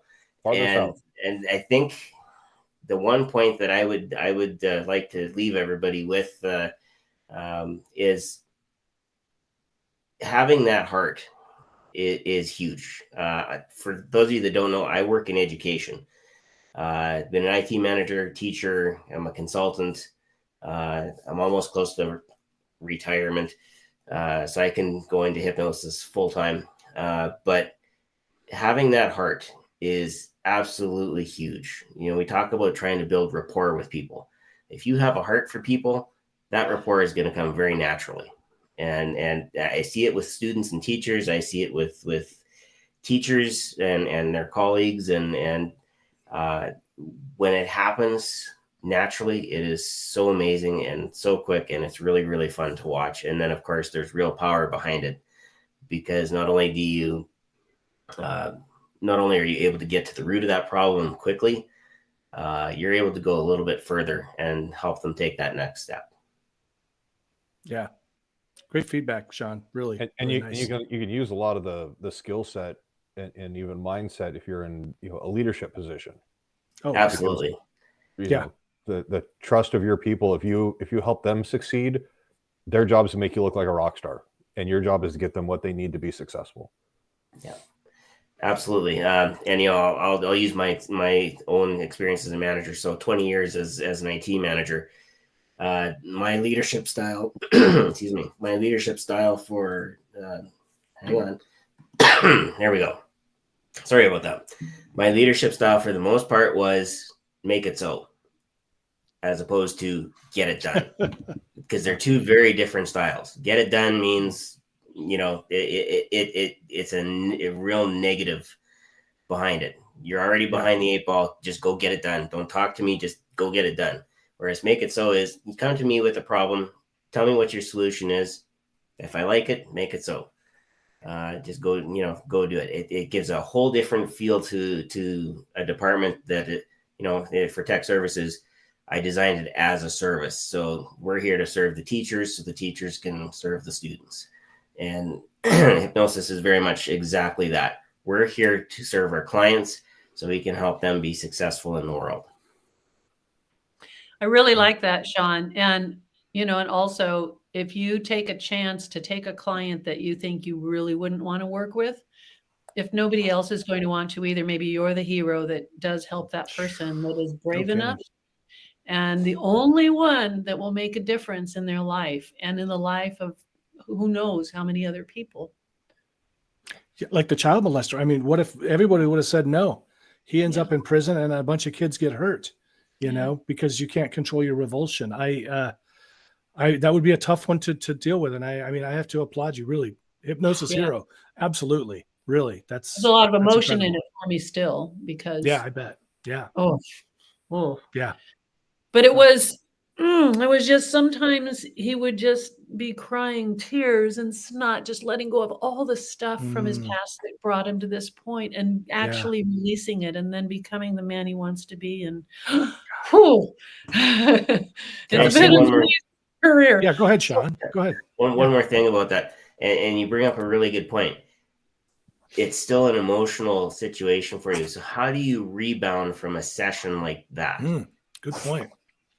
Yeah, I had to do a lot of clearing my own feelings and thoughts so I didn't absorb it. When I first started doing hypnotherapy, I didn't know, but I was unconsciously taking their problem from them and absorbing it. And I started having symptoms that my clients had, and it was happening. And so I talked to, I don't remember, who was some really great hypnotherapist who's very well known. And he says, you know, you got to give the energy out to them. It doesn't come in to you. And you've got to actually see and feel that you're giving and stop taking their problem away from them, but give to them. And so this was a big one for me, to not harm myself emotionally, psychically, whatever. But I was having symptoms of what my clients had for a while. Yeah. So that's what I do. I keep, if it's gratitude, you know, I just want to keep doing it with gratitude and giving it to them. And it's not, and then after a session, sometimes I just kind of surround myself with some nice white light and say, that's wonderful. You've got another fan out there, Wendi. Kathy Golden Lindert says, when I first started being a hypnotist, I purchased all of Wendi's products for being a hypnotist. Wow. Well, you know, what I have that is my newest, most proudest product, which she may or may not have, is the addiction freedom for alcohol or for drugs. Great. I know hypnotherapists want to work with this because they think I'm not qualified. They should go to AA, which is the worst negative hypnosis thing you could do. That's why people talk every single time. Good Lord. Every single time they're telling their story. Like, I'm powerless. Stop saying I'm an alcoholic. Yeah, and I'm powerless. And I will be for life. So I decided to go ahead and start working with, at first it was just alcohol. And I did the kind of work that we do and let you go into the future, be the person that you are now without it. And look at your family wants you back and they love you and your life is going great. You have a job that you love and you wake up every day excited. That's not the whole thing. That's one little piece.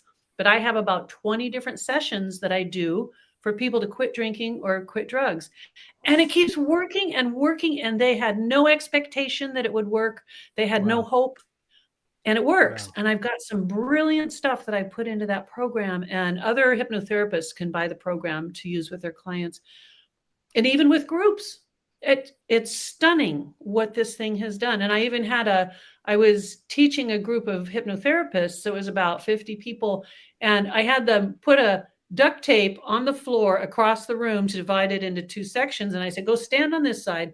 And I want you to imagine you're an alcoholic and you're going to AA and you're diseased, that you're never going to be free from this. You're an alcoholic for life. You're always one drink away from, hitting bottom. And if you're not going to the meetings, you're going to be a dry drunk or whatever. And something about, I don't know, all the things that go along with it. Right. And so I said, notice on a scale 1 to 5, how sure you are that you can quit drinking. And I had done some preparation beforehand to have them absorb this imaginary life. And I said, hold up a finger, 1 to 5, of how certain you are. And they either held up a fist with 0 or 1, all of them. And then I said, okay, shake it off, shake it off, shake it off. Now everybody jump over that piece of tape onto the other side of the room. So they all jump over it. And I said, close your eyes, take a deep breath.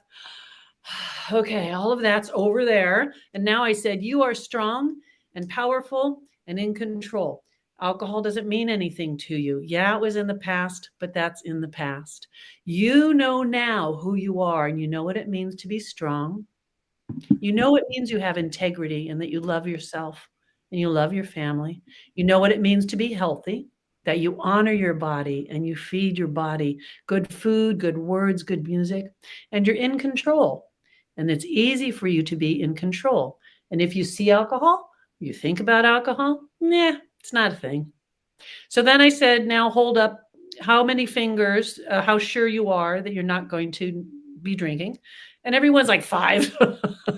Of course, it took longer than that. I was like 5. And then, so an example of success, which, the success stories are phenomenal. But this woman that quit drinking with my program, she was at a conference at the hotel bar, sitting at the bar. And she says, I was drinking my club soda. My friend came over, didn't know that I'd quit drinking. And my friend bought me a drink. And my friend waved it under my nose. Well, what happens when we wave something, smell something, right? Memories. Right. What it triggered in her, she says, all I did is I felt completely relaxed. It told me I'm strong and healthy and in control. And I said, no, thanks. I don't drink. That was it. That's all she had. She didn't have to explain anything. She said, no, I just don't drink. So that's no awesome. conversation. I know. That's what you would want, is like, it's a nothing burger to you. Yeah. She was sitting at the bar and smelling. And what a terrible friend, by the way. What a terrible friend. Don't do that to your friends. If they're telling you I don't want to drink, don't make them drink. Lord. But that's like all the hypnotherapists out there that are going to listen to this. If you really want to help people, don't be afraid of working with addicts. They really, really need the work that we do. And you need to do it right. It's not just, swing the watch a little bit. It's an intensive journey. Yeah. And it's all positive. What an amazing episode. Really, this has just been phenomenal, Wendi. What kind of hypnosis would you like to leave the folks with tonight? We'll do about maybe 20, 30 minutes, whatever you're game for. Oh, sure. Yeah. Let's see. Let's see. What do we want to do? Well, while she's thinking about that, just want to remind everybody, don't be driving while you're listening to, especially this part of the show. You need to be sitting or lying down in a quiet place where you won't be disturbed, because you could crash your car. You could wreck your bulldozer, whatever. Sorry, Brian, go ahead. Oh, I forgot I had myself on mute, but Wendi, we're gonna have you try something new on somebody who's surrounded themselves with a life of drugs. So, hey,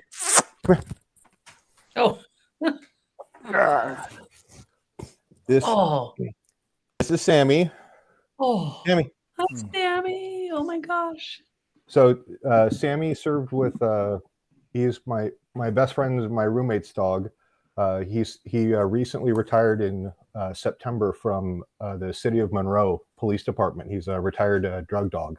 So he's going through some withdrawal symptoms right now. So if you can have some little doggy hypnosis and everything like that. But no, he's got his Kong. He's just a happy boy. But he came down to be a goofball and say hi. Dogs love my hypnosis. I'm not kidding. Everybody tells me when they're playing one of my sessions, their dog comes over and just is all relaxed. And my dog too. Awesome. Whenever I'd record my sessions, my dog was like right there, going, "Right, keep it up." Anyway, so everybody just let your body relax for a moment and notice that right now there's nothing else you have to do. Take a deep breath and let your body relax. And when you're ready, you can close your eyes and you'll just feel them melt into your cheeks. There's nothing you have to do right now. There's nowhere you have to be. There's nobody wanting anything from you. So you're going to take with every breath that feeling of knowing that there's absolutely nothing but listening to me and my voice and allowing my voice to sink into your mind and into your heart and help you guide yourself to where you want to be. So as you relax, you notice all the tension releasing from your body, and you may have already noticed that your shoulders have relaxed, that your back is relaxed, that your arms are getting nice and heavy and loose and limp. And just enjoy that feeling as with every breath you feel it moving down through your body, into your legs and all the way down, into your calves and into your feet and down to the tips of your toes. And every time you breathe out, just notice that you're letting go of tension or tightness and let go of expectation. We don't really know what's going to happen next sometimes, but you may discover something that is more powerful than you ever imagined, something about yourself, something that is wiser and greater than you thought you were. So I want you to take a walk.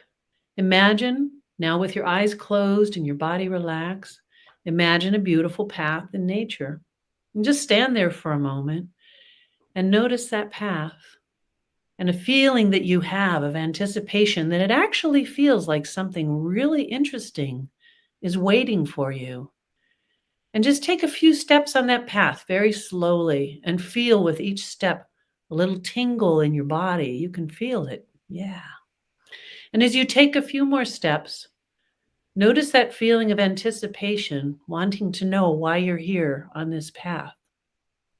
Perhaps as you're walking on this path, you go a few days into the future. Maybe even you sense that you're going a month in the future. Or maybe you feel like you're just going a few days into the future. You don't decide it. You allow your inner mind, that wonderful subconscious mind, to take you and guide you. And as you go along the way, you notice there's a really interesting rock on the side of the path. And there's something written on it, like somebody scratched in a word or a sentence. And I want you just to notice what that message is. It's there just for you. And when you notice it, it will have meaning for you.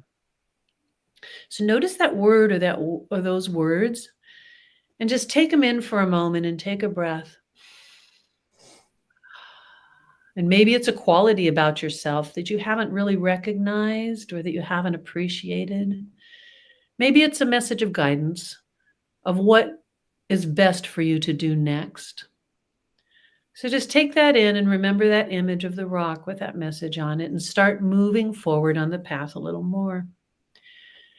And as you go a little farther on that path, over to the side, there's a little pond. It's a crystal clear pond. And there's a little trickle of water, of a little waterfall that's going down onto that pond. So just go over to the pond right now. And notice an area that's really still, so you could actually kind of see a reflection. You might notice what colors are there, the textures of some moss or some shiny rocks, or what it looks like as the sun catches some of the rays of the water as it sparkles. And take this moment to reflect on something that you no longer need. And as you're at that pond, if you can see your own reflection, just notice that, yeah, you do love yourself. And what is something you no longer need? Is it something you're angry about or something you've been hanging on to?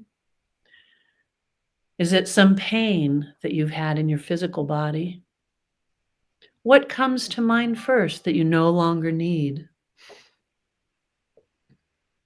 Is it something that you've been holding on to, resentment or anger, for a long time? And knowing that at this pond, as you're here, it doesn't serve a purpose. It has served a purpose in the past, but maybe you could just learn something right now. Take a little positive lesson and how good it's going to feel to know that you're going to let this be in the past, that the past will be in the past. So now just get back onto the path, move a little farther down the path. And maybe you're going a few days or weeks or even months into the future, but keep going until you get to that point in the future where there is something very special for you. And maybe you go just 7 days in the future. Maybe you go a month. Maybe you go 6 months. And as you feel yourself slowing down, getting to that point, and you feel ready to stop, you know how far it is into the future now. And now this is your present moment. You're doing something differently than you've ever done it before. Something in your life that you've gotten really good at. And you know what it is. Right now, all the pieces of what it is that you're good at are showing up. All around you, there's evidence. Perhaps it's in people. Perhaps it's something you built. Perhaps it's a problem that you solved that made a difference for people or for the world. Maybe it's something you used from the education you've had all of your life that just clicked on the light bulbs and gave you this amazing creative idea. So first, just notice how far you are into the future. And notice if there's anyone else around or if you're just by yourself. And find the one word that describes the feeling you, reason that you're right here, right now, at this moment, at this point in the future. And notice that word or that feeling or whatever it is that comes to you, something that gives you a sense of purpose about what you're doing and what your path has been for, what you have been put here to do. Maybe it's about your purpose. Maybe it's about you becoming a person who's really generous and loving and doing something now that means something to you. Maybe it's being free of something that really did not serve you, something that held you back. Just feel what it is and know that it's better to be aware and notice this opportunity right now to really embrace what it is that is the gift. Now find something at this point on your path that represents what you're discovering. I don't know what that is, but you do. So find something that represents that and let yourself go even deeper inside of yourself to allow you to find out what it is. Maybe it's a message that's written on a tree, or it's something that's in your hand, an object that means something to you. Maybe it's words of guidance that come from a higher source that are telling you you're on the right path. This is what you can do next. And notice what it is. Now you know that you deserve to be abundant. And as you get up from that spot, you get back on that path and you move farther into the future. And you start to realize with every step you take, as you hear your footsteps on that path and you feel the wonderful cool air, there's a sense of purpose that is greater than what you thought.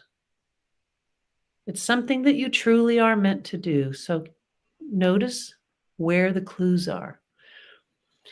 In the next few days in your life, you will notice the clues showing up all around you.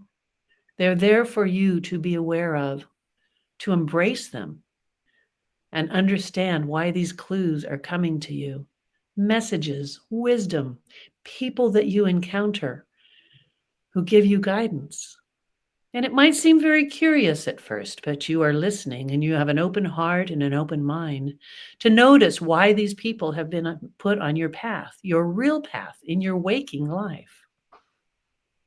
So now go to a moment that's very important in this future on that path. Just let yourself be propelled into a moment, however far into the future it is.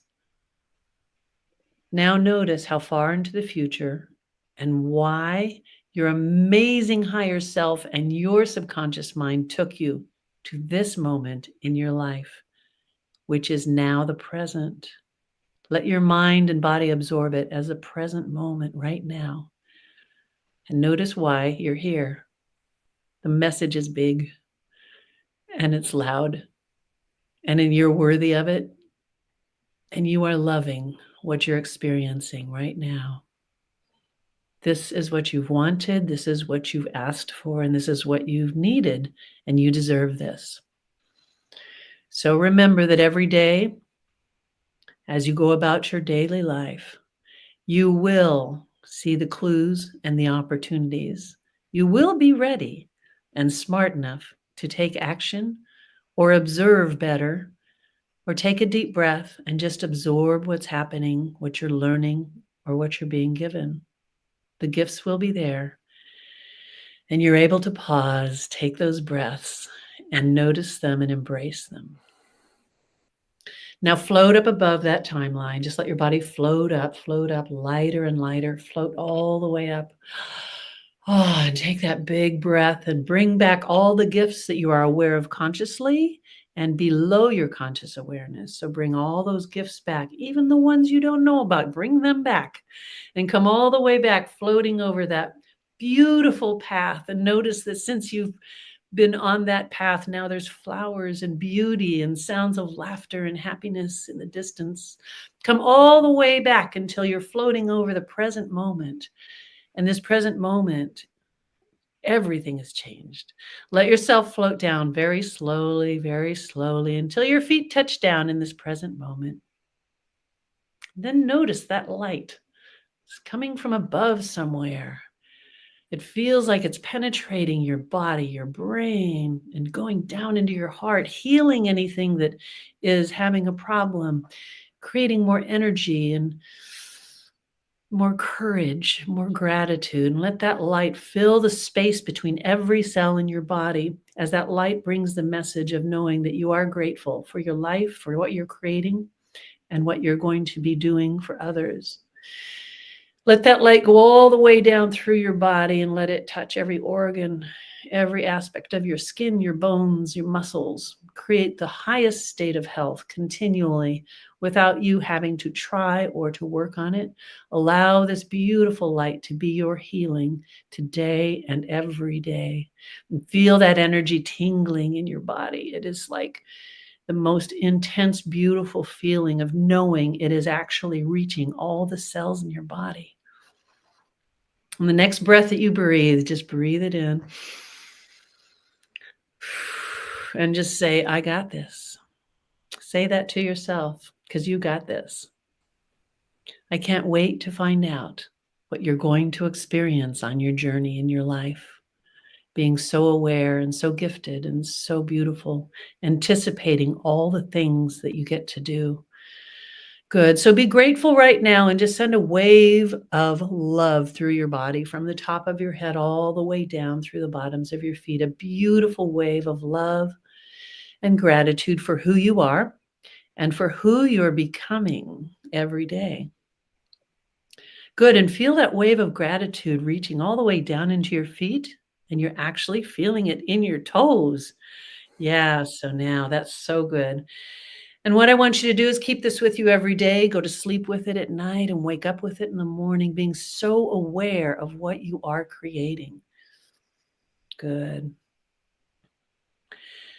All right. So now I want you to bring your awareness back to your body. And in a moment, I'm going to count to 5, and I'm going to ask you to bring with you all the energy and the awareness and all that you have experienced on that path. So now just bring your awareness a little bit more clear-headed. 1, bring the energy into your legs and arms. And 2, take that deep breath and bring that awareness into your head, your mind, your subconscious mind, your brain. Good. And 3, your body is balanced and at peace. And 4, your eyes will feel cool and refreshed as if they've been bathed in clear spring water. And 5, wide awake, clear-headed and refreshed. And when you're ready, you can open your eyes. And just notice how your body feels right now. What's different? If you lift your hands up, what's different about how they feel or how they move or how they look? Your awareness of your body will have changed somewhat. because there's things that you know and you've accepted and things you've chosen to let go of because you no longer need them. Remember that part, that there are some things you no longer need. And when you do something in your life that is not in agreement with who you are now, and you say something to yourself like, oh gosh, I'm so stupid. Say, no, I'm not. Take a deep breath and say, I'm really smart, really creative, and very intuitive. Replace every negative thought that pops into your head that's a judgment or that says that you're not good enough, or repeat something from your childhood. Just stop and be so intentional to decide that, no, that's not me. This is who I am now. And remember that light, just bring that light, boom, and say, this is who I am. And put the words in there of what you experienced in this future moment. And then after you're done, go ahead and write down what you saw on that rock, what you experienced in the different pieces along the way. And especially what the message is that you got at the end of it. And thank you for letting me do this with you and hypnotize a whole lot of people into just feeling better and love their life more. Thank you. Thank you. I love you. What just a tremendous episode. Wow. I'm blown away. Thank you so much. Clearly, you have some experience. Look what you the did. dog. Ah, Oh. the dog is hypnotized.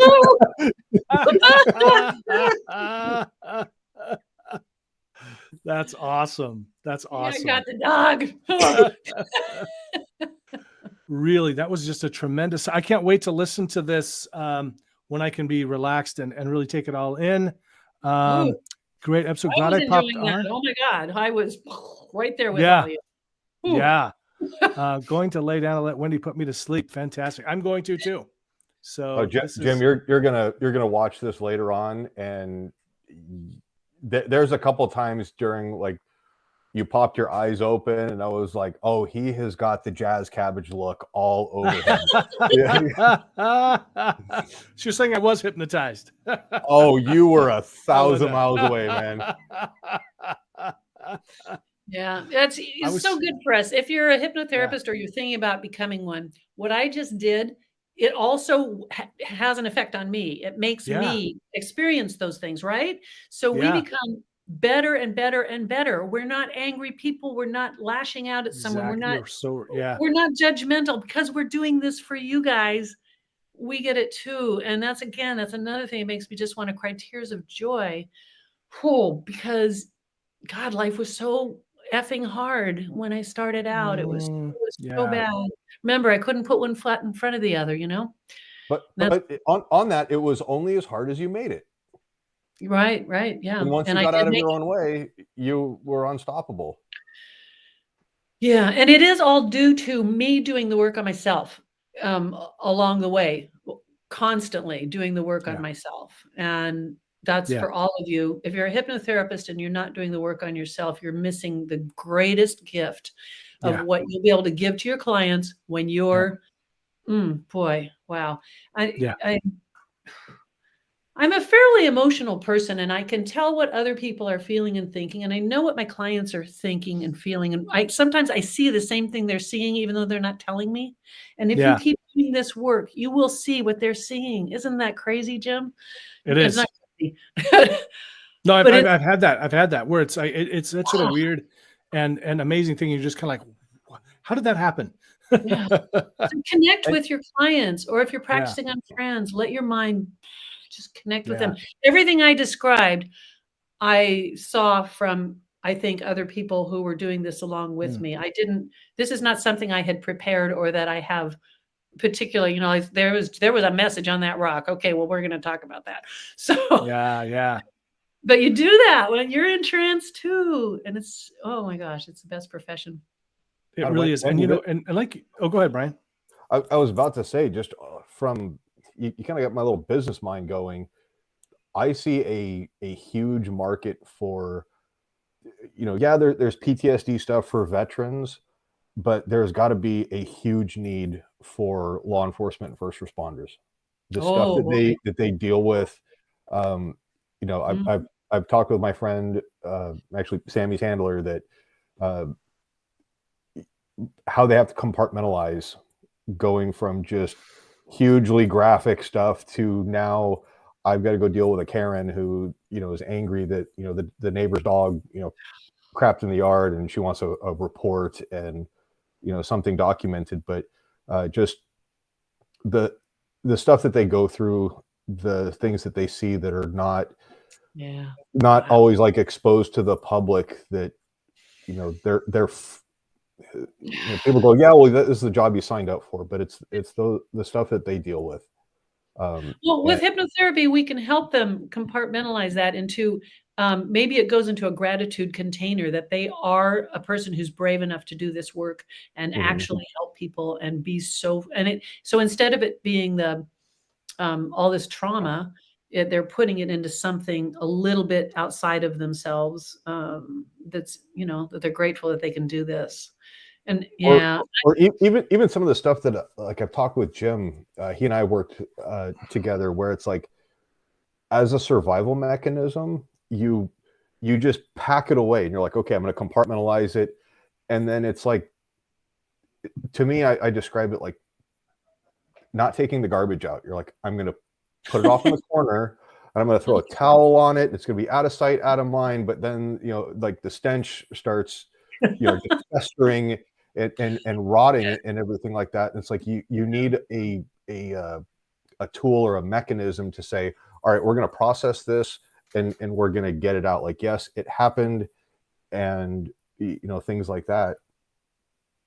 That's so true. And I had mentioned that being intuitive with my clients, sometimes I would absorb their shit, which was bad. Yeah. And then I would have like their problems. So I had to learn to do that. And I went to another hypnotherapist to work on that so that I wasn't absorbing it. I can be compassionate and effective and loving and everything, but I don't have to take their problem on. But I was getting the symptoms from my, But I know that law enforcement, I'm assuming firefighters and EMTs have something similar, where it's like the peer stuff. Like, but they don't have these kind of skills to actually really get it to be exactly. So I think that's a great opportunity there. Oh, especially the visuals that they Scary stuff. I want to say real quick, so I don't want to spend a whole lot more time on this because I want to get us wrapped up, but I do want to say there's a great time to give a little teaser for the Pacific Northwest Hypnosis Conference, because it's right here in Tacoma, Washington, June 3rd and 4th. Because number one, I've got Dan Goyette going to be here. He talks a lot about firefighter. He used to be a firefighter. He does PTSD with firefighters. And our keynote speaker, Brian, is Carl Smith. And he was special forces in the UK, and he was a police officer. He went through terrible PTSD. That's how he discovered hypnosis. And now at the conference, he's actually going to be doing a workshop. And, that's awesome. And he's going to be addressing it. So yeah, it's such a need. So I'm glad you brought that up. And there's plenty of clients to go around. So this is not it's a niche market. It's certainly not small. Yeah. You just have to know about you, and you have to just let yourself be exposed to them in some way. I went to real estate office with all their realtors, and I just did group sessions for free because I wanted to get better at that, because I was terrified of speaking. Imagine that. I really got over that. So I said, can I come once a week and help the realtors feel more confident and focused and, whatever. And so instead of letting fear stop you, you got to let it push you forward. It's good for you. And to think that I was terrified of speaking in front of even a group of 10 people. I was terrified in the beginning. Latifa, 400 people, and plus all the people at home. So many I want to shows. say quick hello to Justina. You know what? I don't see your comments. I don't know why I'm not seeing. She must be on here somewhere, but I don't see her comments. Allegra, Brian, you're so right. I often think of first responders and what they deal with, seeing a bit here and there, and knowing they walk into work every day, experiencing those traumas. Absolutely. A lot of empathy for what they're going through. Sean, thank you for putting that link in there. PNW Hypnosis Conference. Wendi, we're just about out of here, but I do want to find out where. So first of all, are you going to be at any conferences, any live trainings, anything like that anytime soon? I don't have anything scheduled. Right now, if someone wants to bring me to their company to do some work with their staff or whatever, I do that. I go wherever people need me, but I don't have anything I want to have to be responsible for, creating and organizing in that, because that, I can do it, but I would rather show up. Yeah, that's more of the work. It's just to get, the marketing part is like the worst part. And organizing everything. Yeah. And so if there is something that you want me to come and do for your group, absolutely. Yeah, I will go anywhere in the world, as I have, to come and work with your group or you individually if you want to do that. And I do love traveling all over the world. So high five, send me there. Awesome. Anywhere. What's the future look like for you? Right now I'm kind of in chill mode because I moved here 2 years ago and I haven't been seeing clients. Well, there's a few clients I've seen, mostly online because of, the thing. Yeah. Right. And I'm not sure what I want to do next. I know I want to be in front of groups and inspiring people to live a much better life and help them through this stuff. But then I look at working with kids. I have so many children I've worked with, and oh my gosh, if we can get them better at an earlier age, and get was dealt with earlier, and it's a life changer for them.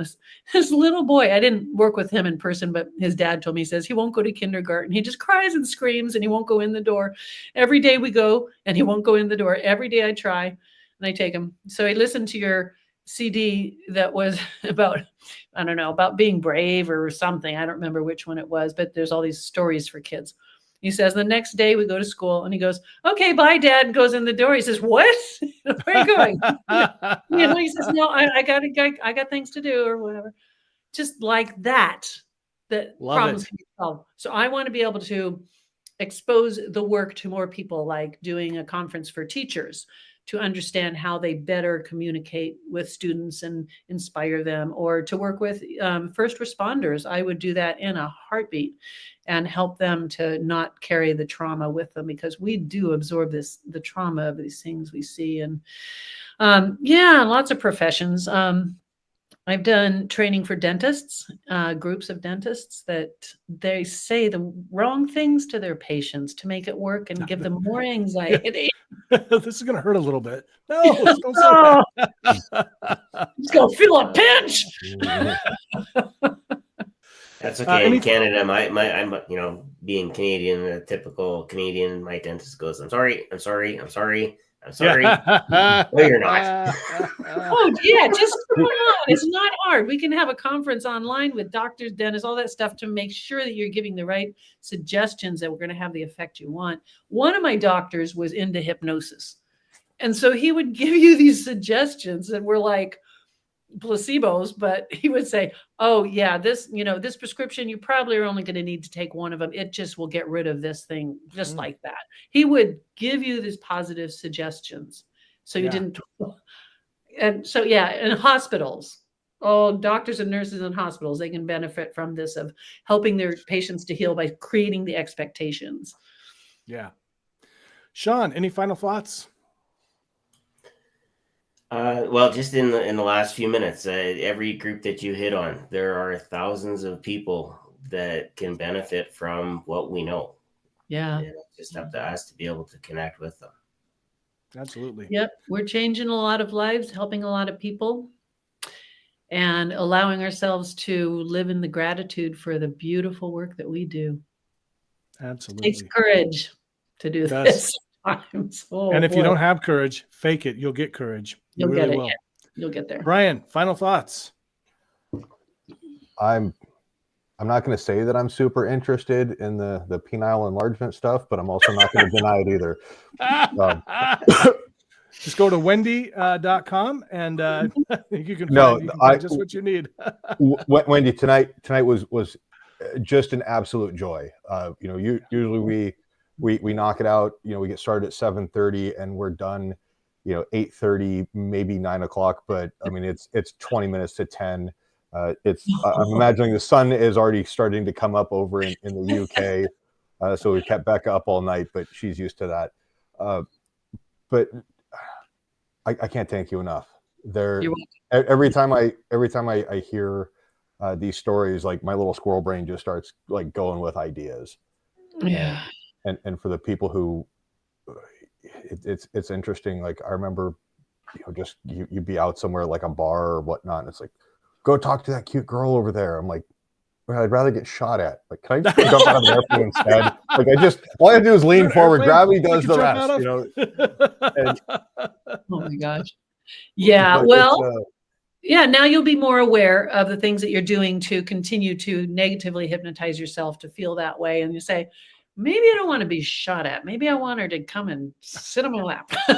Yeah. Among other things as well.